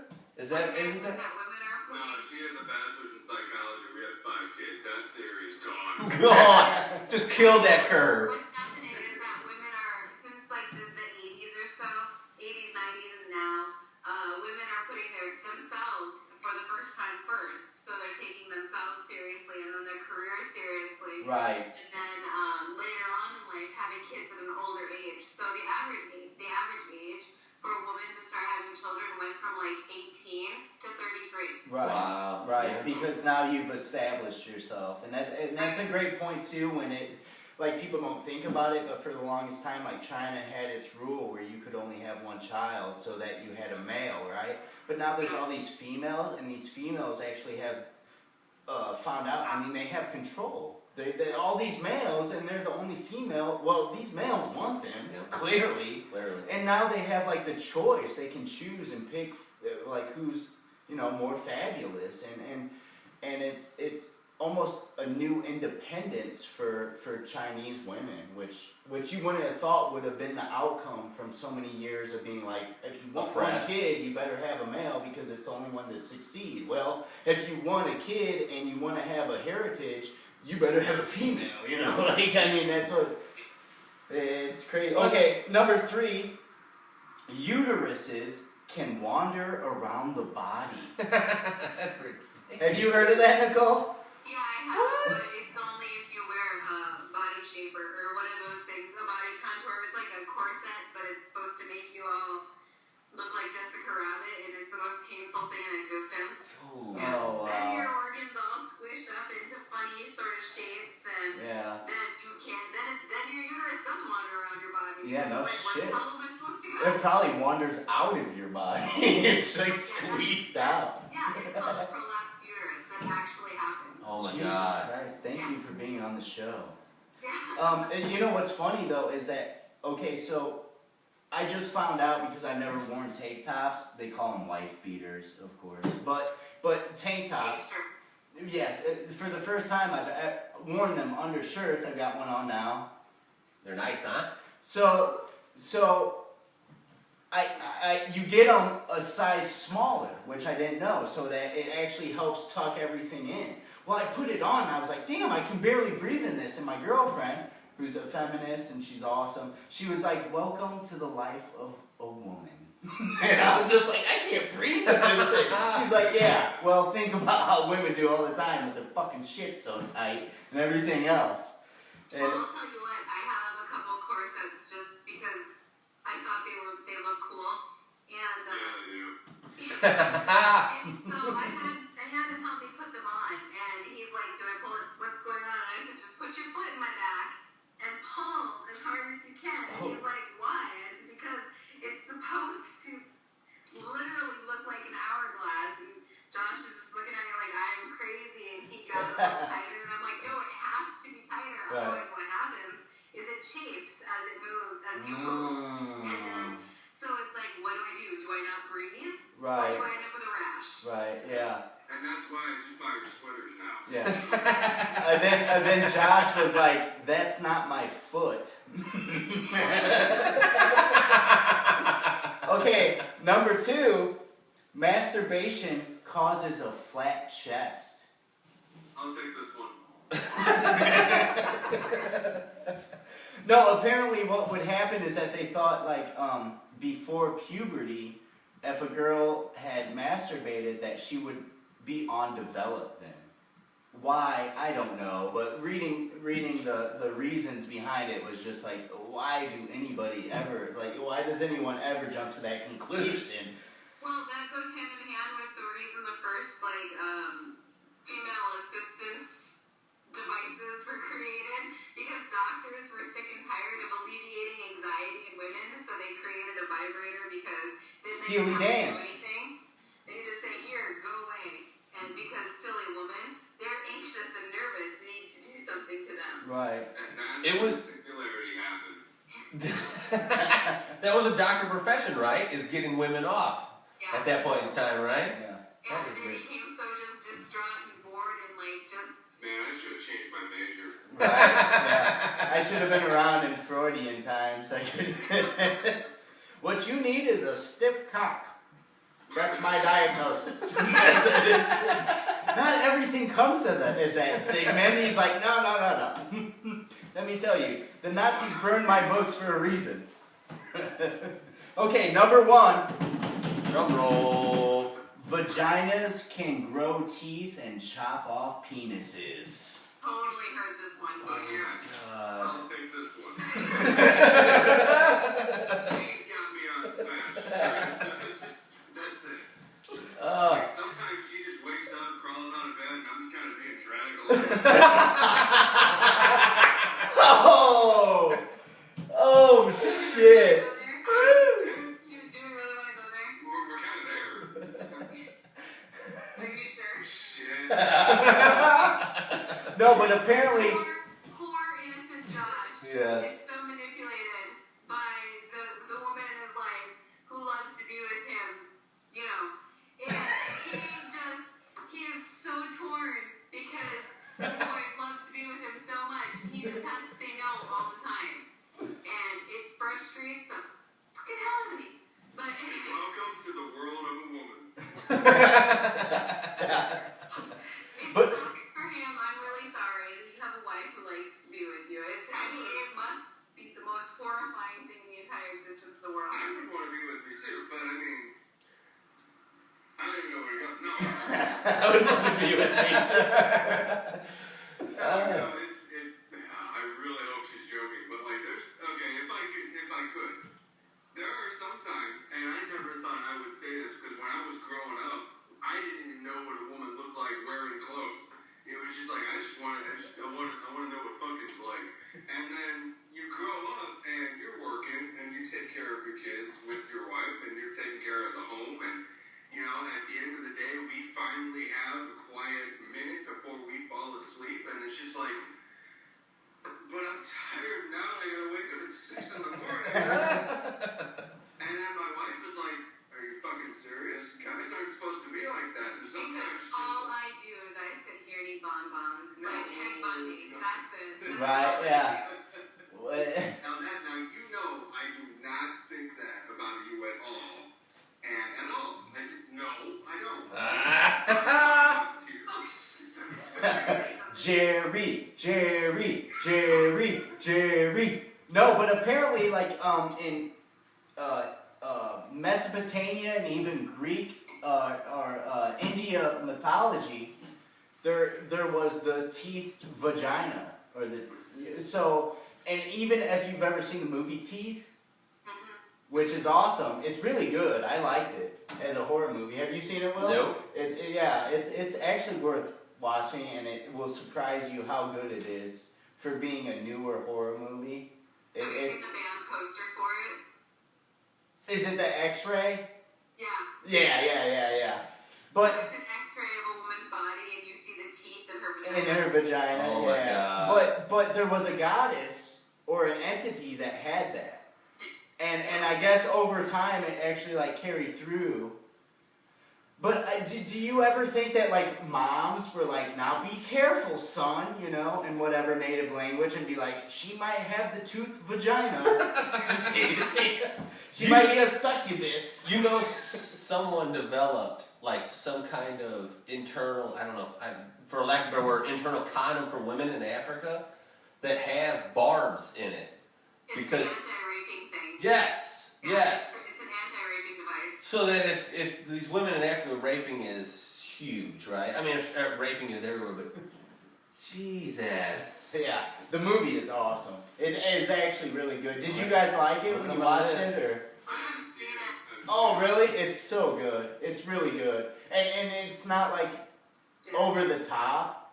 It's relatable. And I think that's where most horror movies go wrong, is they're not relatable. Like, they jump into a certain scenario where you're like, this is unbelievable. Which, I'm telling you, teeth in a vagina seems unbelievable. But at the same rate, they make it very believable. And I think that's what makes, like, a good horror movie.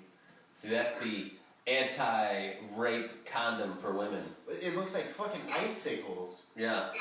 See all the barbs inside of it? Oh my gosh!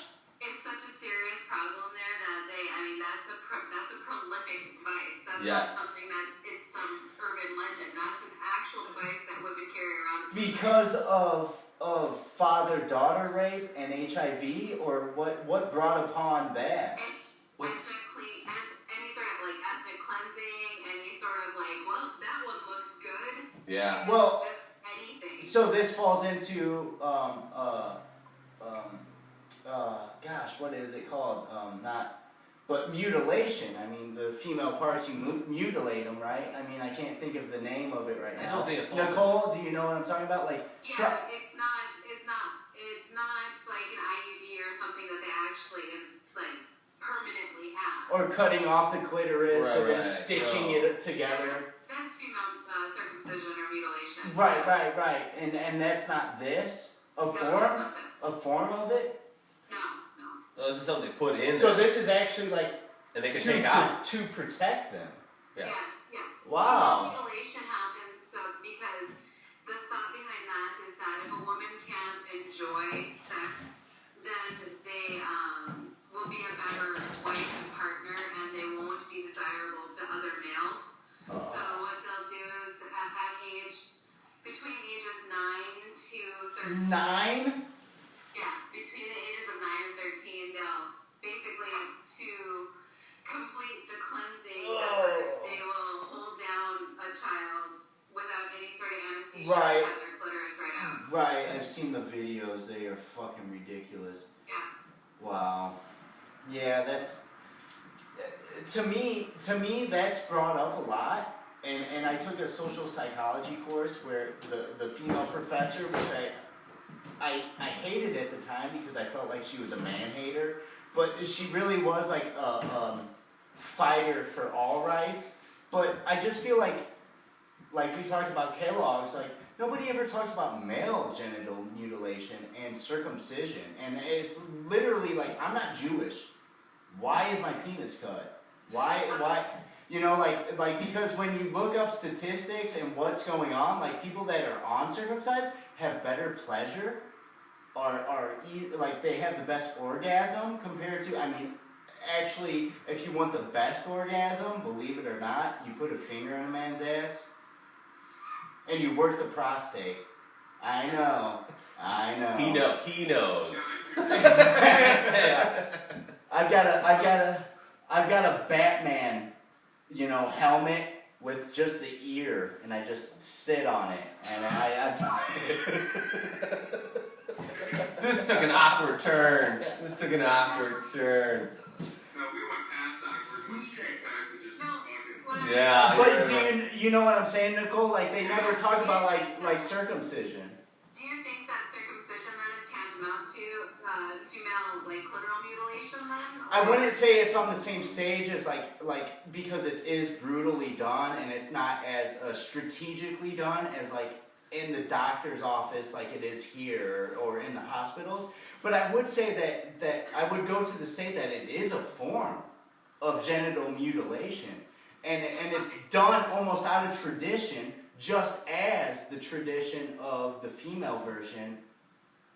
I would have to say that being a person who worked in the medical field when I was very young, and I took care of elderly men who had not been circumcised, that it was quite possibly the most grossest thing in the world to try to clean foreskin, because they just would not take care of themselves. Yeah. And so then you have to pull the foreskin all the way back and then clean them, and then because they're really grody old men, then they would get a hard on, and then here you are as a teenager doing this job to take care of someone, and then and then they'd be all like, hey, and stuff like that.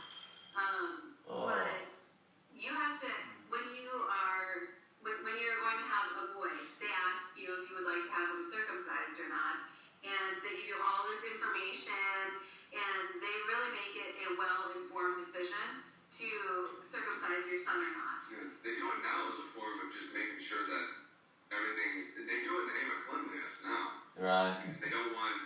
Well, who's doing it? The parents. The parents are making the decision. Yeah, because it seems to me. That's that right. But the parents make the decision on the doctors, is saying that because for the most part tradition has said that this is because of Kellogg, because he started it. So to think that there's I can't remember what it's called, if it's Stig something, but there's like a cheesy film that goes up under its foreskin, and you have to clean behind it, but the sensitivity goes away, and that's what Kellogg was hoping that he was destroying, is the sensitivity of a penis, which if we had sex and we had foreskin, which I have a turtleneck, is that instead of a hoodie, is that an anteater? Is that That would be one of those wind socks. right? The wacky inflatable tube man. Is the that, wind sock. That's my new term for it. But I feel like okay, cleanliness is godliness, or cleanliness is okay, this is why you should do it. But it gives out the terms of, we could say that with anything. This is why you should do this. It's the better option. But is it actually? Because evolution over time, I mean, we weren't circumcised. I mean, it's killing sensitivity. Like, a man would have a better orgasm if he had that sensitive skin up front, which I don't have. So I'm not complaining. Let me ask you guys, the stuff that they gave you, does it lean more towards having it circumcised, or is it pretty biased? I mean, It was completely biased. Oh, okay. Well, that's good. So that is good. Yeah. And good question, because in my mind I feel like they were pushing almost like pharmaceutical, doctors are you need this, you need that, you need Well, this. actually, with our older son, I actually had to seek out someone who would do it, because since he was born in Europe, he was born in Germany, and so they were hesitant to do it in the first place. But that was I won that argument. I won in quotation marks. Yeah. But it was something that I wanted just because for his own, I don't want to say ease of care. Yeah. But for his own ease of care and whatnot. And then when we had our youngest son, we just decided that was something that we would continue with. And to be honest, I mean, girls prefer a cut guy, right? I mean, no. You don't think so? They've done studies, and they've shown an uncircumcised penis and a circumcised penis, and the girls are they're both weird. Like, there's no, like, okay, this one's less weird than the other. They're both fucking weird. One of them doesn't know how to dress himself apparently. But here's the thing, because you were in Germany, did they not want the circumcision because it's a Jewish thing? That was good.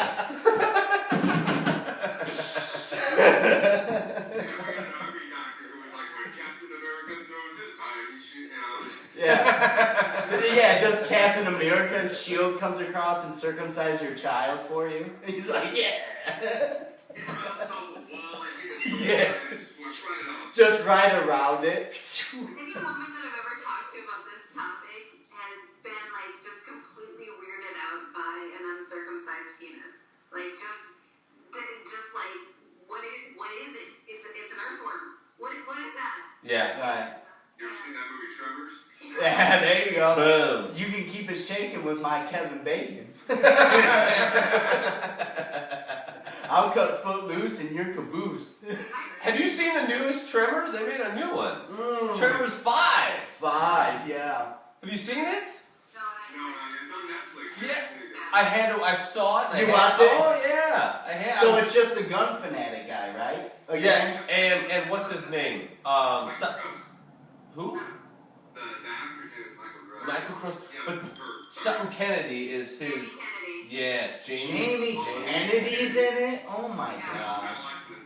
He kind of sucks in that one, but That's terrible. I enjoyed it. You did? Yeah. Did you watch the It's- Western one, the 4? Because No. I watched it and I was mortified. No, I didn't Because watch I it. like Tremors too. After part 2, they just kind of degraded. Well, Yeah. the third one was what, with the ones that they farted out? They were the ass blasters. Ass blasters. Right. So this one is like What was the new variation? they're in Africa, and it's a totally different species of the tremor worm. Yeah, what is it? The Graboids. Graboids. So it totally changes. It's like it's a different species, so it goes off in like a little bit of a different direction as far as what they can do, Yeah. and how they react and whatnot. But it's a fun movie just because of the gun fanatic, who that guy is. Yeah. He'd be in Yeah, it. he's from Family Ties. Yeah. He was the dad. He was the dad. Yeah, I enjoyed it. I'm a Tremors fan, so I enjoyed it. I thought it wasn't bad. Let me tell you, there were a few trailers that were released. Warcraft, remember the game? Wait, just in case, so I know, we're done talking about dicks, right? Maybe. That there's always room to come back. Yeah. It all depends on how this Warcraft trailer goes. Yes. Right. Yes. Do we see an orc dick? Yeah. Now, are they circumcised? Right. Is that Boom! Yes. or does it just come out as a shield? What I found out is cat dicks are actually spiky. Yes, so then that way because What? Yes. when they penetrate, the spikes come out so they can't pull out, and then they can make kittens. It's like nasty. And you ask me why I don't play World of Warcraft. no, ducks' penises are in the shape of a corkscrew, What? and most of so That'll make you quack. female ducks have a fake vagina. And Who does? Female ducks do. Okay. They have like partially fake vagina, so the corkscrew like male can't get in there. Okay, Warcraft trailer. No, wait, Okay. then like the worst part about it is that it'll be like one female duck and like 12 male ducks trying to get on her, and like a lot of the time they'll accidentally kill the female duck Holy. just because they'll drown her all trying to get this work done. Oh my Is that why you gosh. see ducks like spiraling trying to fuck in the air like that? No, that's bald eagles. That's bald eagle. Yes. Are they circumcised? Female hyenas have a fake. Fake? Yeah, they have a fake dick that dangles there. Yeah. Nature's fucked Any up. more kind of dick knowledge? Genitals. Are we genitals? Genital. Yes. Gorillas' balls are in their abdomen. They're not even out. Oh, like ninjas. Any? Ninjas do that. Ninjas suck their balls up, so when you kick them, they're impervious to the pain. I don't know about that. Yeah. Is that true? It's a technique. Actually, a technique. You suck it into. Genuinely good planning. I'm gonna use that for my Ninja Turtles. Oh, and first of all, let me talk about this because okay, remember in high school when Don Johnson, who was a karate instructor in Chesterton, he would come to the high school. Do you remember that? Oh yeah. And a select few, whoever put their hands up, No. would come up there, right? Yes. And go up against him. I remember it was like 7th, 8th grade, and Josh went up there. And Don Johnson, they both went the thing where they put their hands back to back, you know, and they were starting. And Josh was like, you know, did the slap, then went in and hooked around his neck and put Don Johnson in the meanest chokehold I've ever seen in my entire life. And I still remember that to this day, that I was like, it just blew me away that Josh totally whooped Don Johnson's ass. Nice. And what the kind of horrible thing about that was that was my moment to peak in high school, and I wasted it in 8th grade. Now I can wrestle you and win. Sorry, Josh. We only got like 13 people that listen to this show, so it won't be out there too much. Yeah. Derogatory, that's real. Oh shit. To be fair, 2 things. 1, she was a high school wrestler. All right. 2, Fair. I don't hurt girls. Right. Unless I'm inside them. Hey, did you hear what happened to Don Johnson?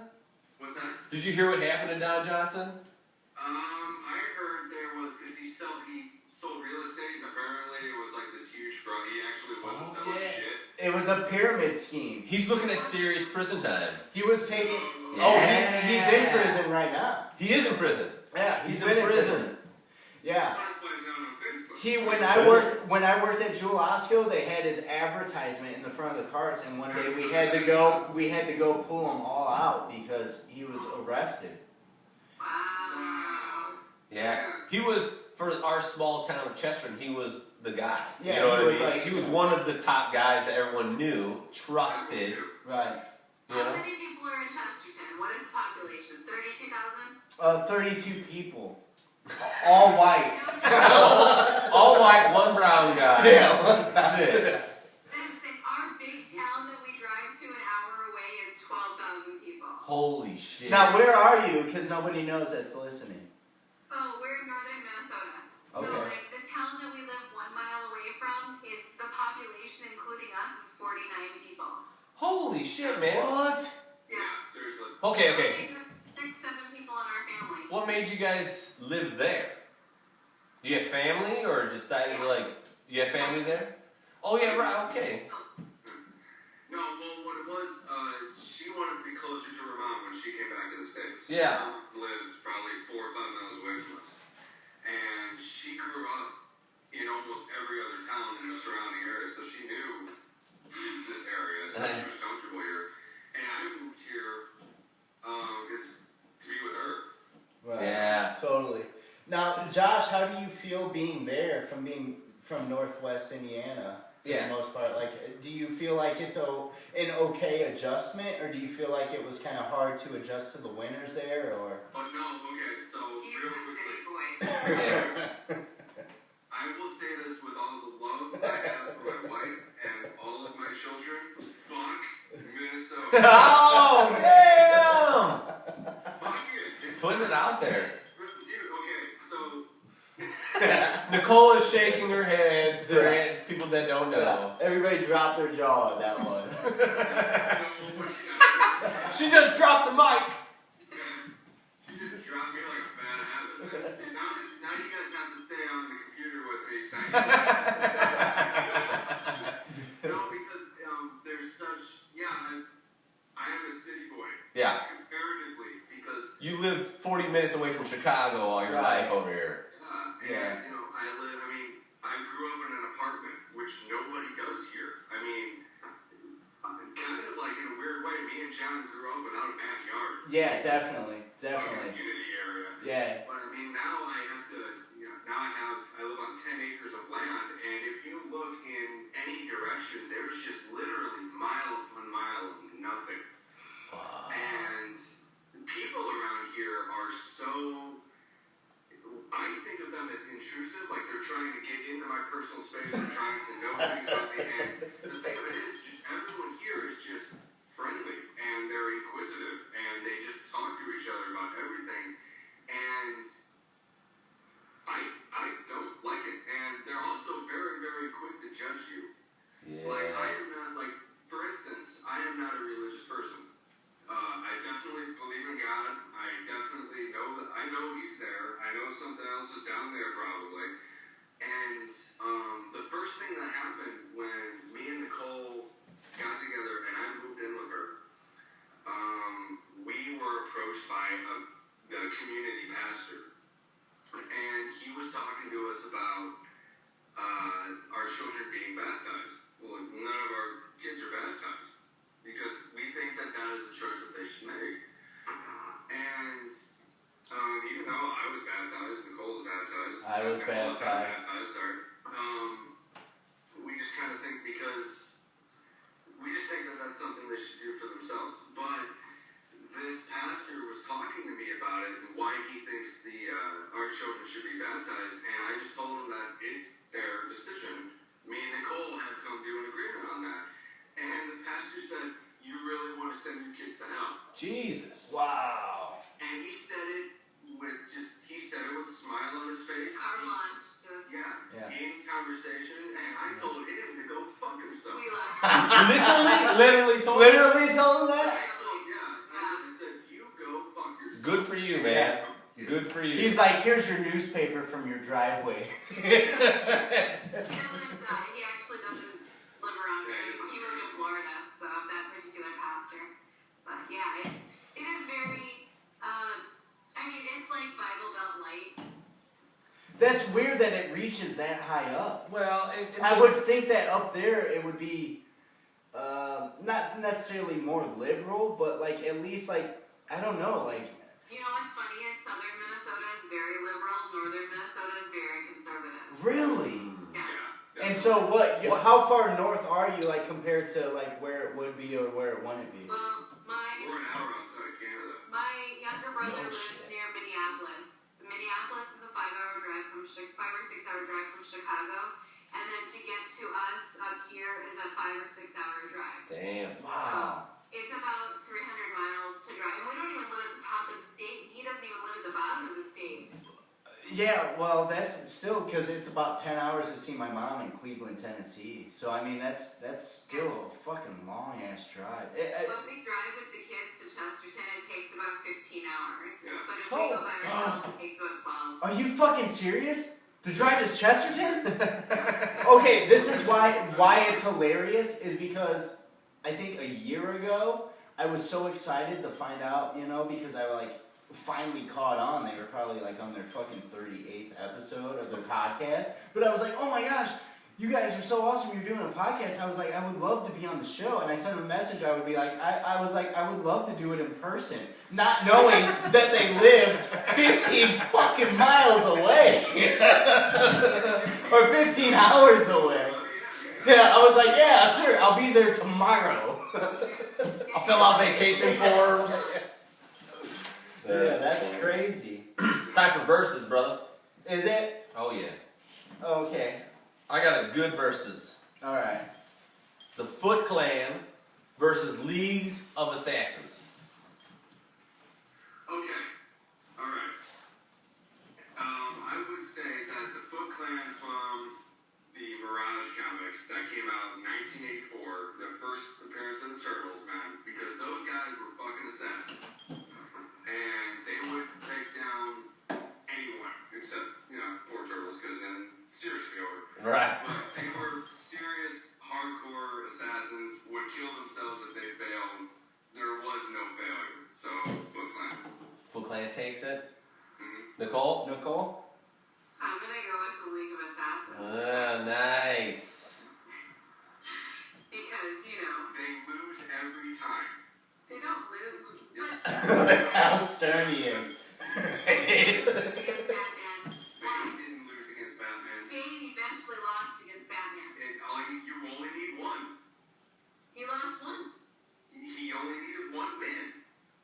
No! Hot topic. Hot topic.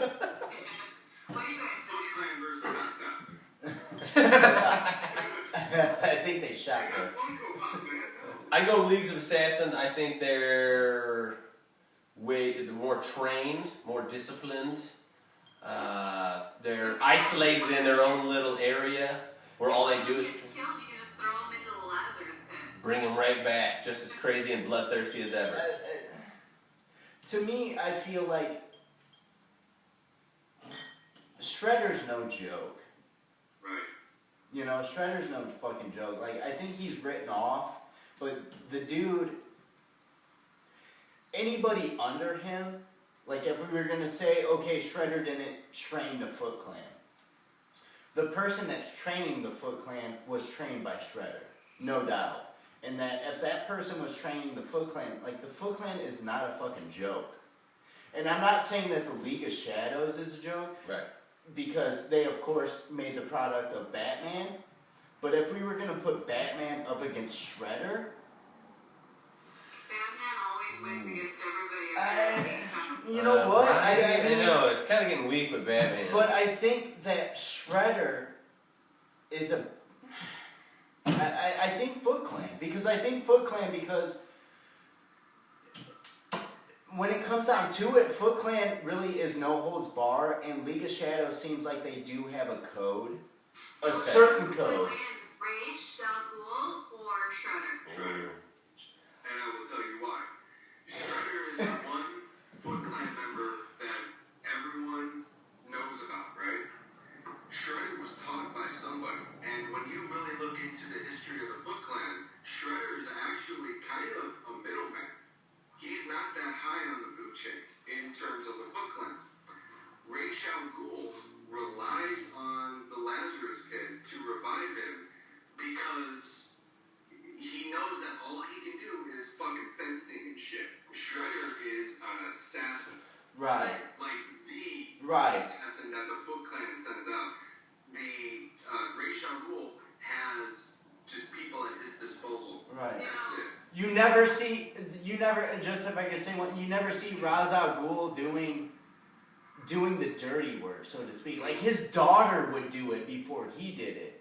And Shredder doesn't give a fuck. He comes in and he's like, okay, I got him, you know, I've got them. Like, he comes in and Ra's al Ghul is more like, detective, you came here. But don't you think Shredder has to step in because his Foot Clan, the people that he's trained or his people have trained, can't hack it? They can, though. That's the whole point, because, I mean, they're trained by, if not Shredder himself, by somebody that was trained by Shredder.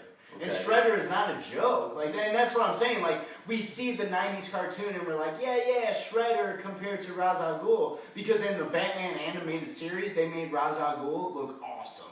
And he looked sinister. And he looked, you know, intense and intimidating. But Shredder, like, shouldn't be casted aside as, like, a weak individual or as not intimidating as Ra's al Ghul. He is fucking Shredder. I agree with you. So if you want to take the cartoons into account, the Batman animated series and the 1987 TMNT series, what did Ra's al Ghul do? He stood there and let his guards take care of shit. Right. What did Shredder do? Even though Shredder was a joke, he still got in there and he fucking wrestled the turtles when he had. But you want to know what that is? That's good management. Boom! No. We're just gonna call this, guys. We're gonna call it down the middle.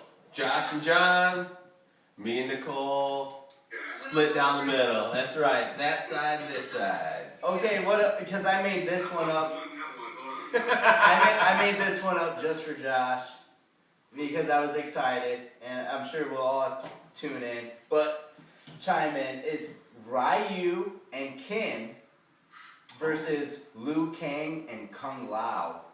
Ooh, shit. It's a tag team match. Yeah. Okay, so Liu Kang and Kung Lao for the win. And why? I will explain why. Of course. The Ken and Ryu are just, in terms of martial arts ability, Ken and Ryu train in Shotokan karate.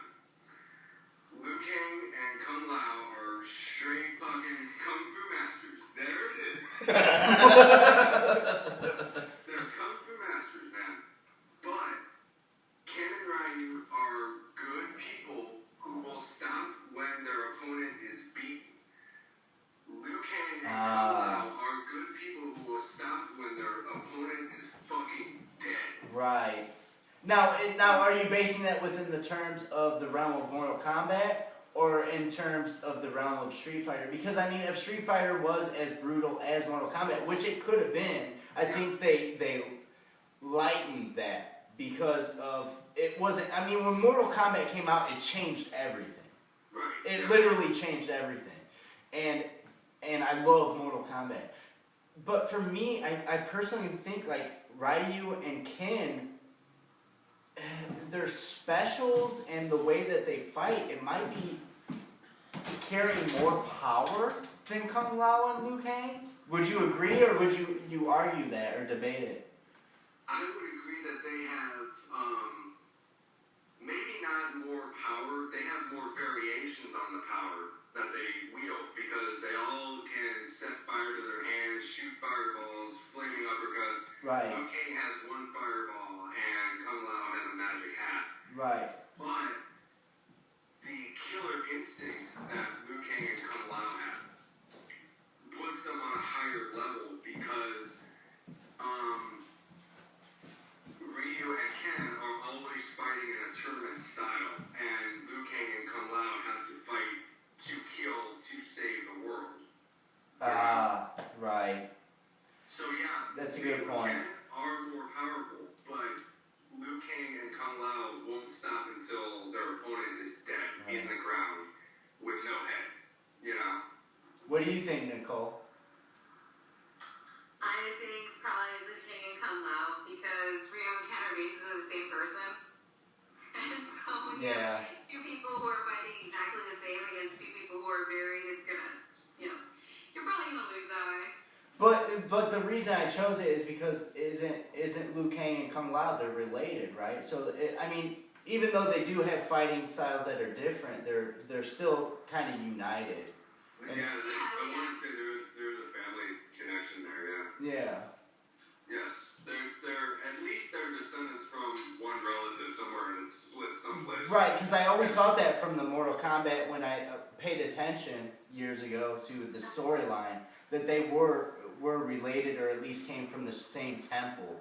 So they had the same. Trained together at least, yeah. Right. So I don't know enough about Mortal Kombat. What do you mean? I'm gonna have to go with Kung Lao and fucking whatever because Liu Kang and Kung I'm Lao. gonna have to just because of the arguments you guys put up. May I I love Mortal Kombat, but I don't know the backstory. May I do another one real quick? Please. Go for it. The Flash versus Superman in a race around the world. Oh, nice, right? Me first, my turn. Nicole, come on, give it to us, Nicole. The Flash, because the Flash that is his specialty. He runs fast. He manipulates his molecules to move as fast as physically possible. And Superman is just speedy. So I would have to say that the Flash wins because he can literally move all the molecules around him and himself fast enough to glide through space. Whereas Superman, all you have to do is just take away the yellow sun, maybe give him some red sun or something different, and you take away all of his powers, but the Flash will still be fast. But just in a comparison of speed, you think Flash is faster than Superman? Even on Superman's best day. Like Superman's best day compared to Flash's. Because Superman can fly and run as fast as the eye can perceive or even not perceive. A speeding bullet. Flash can, Flash, look at it this way. Flash has to hold himself back because if he runs fast enough, he will go through time. Right. Okay, yeah. Keeping himself in check, even when he is running fast enough to run on water. He Right. has to keep himself in check, or he's going to go through time and change some shit again. Wow. Solid. I mean, that's it. It's Flash for You sure. think film too, Flash? Yeah. Yeah. Wow. Yeah. I guess I didn't think about. I remember there was a comic book years ago. I mean, probably before I was born, where they actually had a race. And I just remember seeing the cover of that comic, and it inspired this verses because I was like, man, I bet Josh would be able, and Nicole, to enlighten us on who. And yeah, I mean, I agree. And I haven't watched the Flash show, but ever since that you guys posted that, what's his name? The shark character was on there. And that people have been saying that it's better than Arrow. And I've watched Arrow, and I kind of fell out of Arrow. And I've started watching Gotham. I don't know if you guys watch Gotham. Yeah. We did. Yeah. It did, as you didn't care for it. No, we liked it, but we Nicole's like, Now, okay, I'm sorry. She's pissed off about the Foot Clan thing, so she's gonna. So. I was looking. No, And Josh is gone. I didn't mind Gotham. I thought it was fine, but I was so stoked for Constantine. So. oh, and I haven't watched that yet. Me neither. Yeah. And I've heard, because Constantine's going to be on Arrow. He was already. He was already? He was. Okay. Last week, Yeah. This week. Yeah, but I'm a big fan of that Constantine comics. Hellblazer. Right. Gotham's actually a good show. I love Gotham. I love Flash. You watch Flash? Yeah, I'm all up with the now, Flash. as a new person watching Flash and you've watched Flash, how would you depict it in order to a new person coming in? How would you perceive it or describe Well, it? it's kind of the opposite of Arrow, where Arrow's more dark, okay? As a Flash is more of a brighter. I mean, even the scenes. Does it Everything in remind Arrow you is dark. of the Arrow's 90s not. series? No.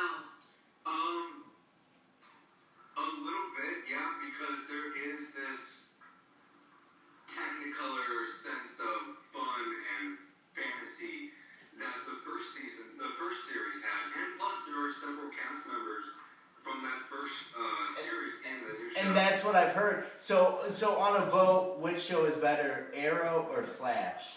Flash. Yeah. Really? Agree. Wow. 100%. Supernatural. Wow, awesome. Yeah. Because I like Flash as a hero. To me personally, I wanted to go with Superman on this because I thought Superman, I mean, he's fast enough to rewind the world, right? Rewind history in the first... No? No. He also rebuilt. Did not. Look at Josh, he's like, no. I know it's rebuilding interior design by Bishop. People fly the fuck. Yes! Ridiculous. Woo! Awesome. You know what, Josh? You know what? He fucking killed Zod in the sequel too, so shut the fuck up about Man of Steel. You know what? That movie's awesome. Now, I like Man of Steel. Did you guys see where they actually took it and edited it and make the color brighter? Because I honestly thought that the color being brighter made the movie better. Because when I watched Harry Potter, and as Harry Potter went on, it became so gray that I was just like, I'm falling asleep in the theater. And when I saw Man of Steel being a brighter color, not to say that it was as bright as the Christopher Reeves ones, but it was bright enough to where you were like, okay, that's Superman. Because Superman in every comic book, he was bright. Right. I remember Josh had a poster, and it was so beautiful. It was so awesome, and it was elegantly framed, and it was the funeral. So elegant. No, it was. And it was the funeral of Superman. Oh. And it was everybody like Batman, Aquaman, Flash, who else? But they're all holding the casket.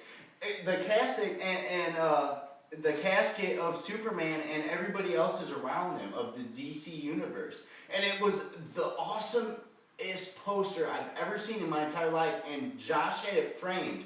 Bam! Right on his wall. And every time I went over there and we played the X-Men Sega game, remember how poop that was? Where you lost life if you used their mutant power, which made no sense. Yeah. But I would go over there and I would see that poster and I was just memorized because it was moving just to see so many people from the DC universe holding on to Superman's casket. They care about him, and they're in that poster because Superman was dead at that time. At that time, Superman was obsolete. He was gone. Doomsday had killed him. And we talked about the 4 Supermen that came about. The Cyborg Superman, Superboy, who was a clone, the Man of Steel, who was a guy in a metal suit, and then there was the Kryptonian artifact, who was called the Eradicator. But the Eradicator, did he work at a steel mill? I couldn't remember. It was like... That was Man of Steel. He was he's a character in the comic still, who's called Steel, and his name was John Henry Irons. Oh yeah. And he was an engineer. Shaquille O'Neal. Shaquille O'Neal. Again, that didn't fucking happen. but the Cyborg was created by Lex Luthor, right? Like to. No, that was the Superboy clone. Oh really? I always thought the Cyborg one was created by Lex Luthor to intimidate, or not intimidate, but to emulate Superman and to pretend like I'm Superman and and fool Metropolis. The Cyborg Superman was actually a very old school DC Comics villain named Hank Henshaw, who he was an astronaut who was involved in an explosion, and his mind, because comics, his mind merged with the computer, and he eventually found a form inside the machine. And he created a body for himself, and Superman had just died, so he decided to become the next Superman and was acting like he couldn't remember being Superman. Wow, okay. And then him and a villain called Mongol completely leveled the DC Universe version of Los Angeles and almost killed Green Lantern, and he was this huge villain, and anyway, hilarity ensued. But the Superboy Superman was a clone of Superman, combining Superman's DNA recovered from the scene of his death and Lex Luthor's DNA. It literally intrigues me just to hear this. Because we talked about it, and the death of Superman, even though it was such this great thing when we were growing up, I feel like I was part of it. I was part of the death of Superman and the rebirth of Superman. To where we have the movies now that's going to create the Justice League, which Batman versus Superman is, I'm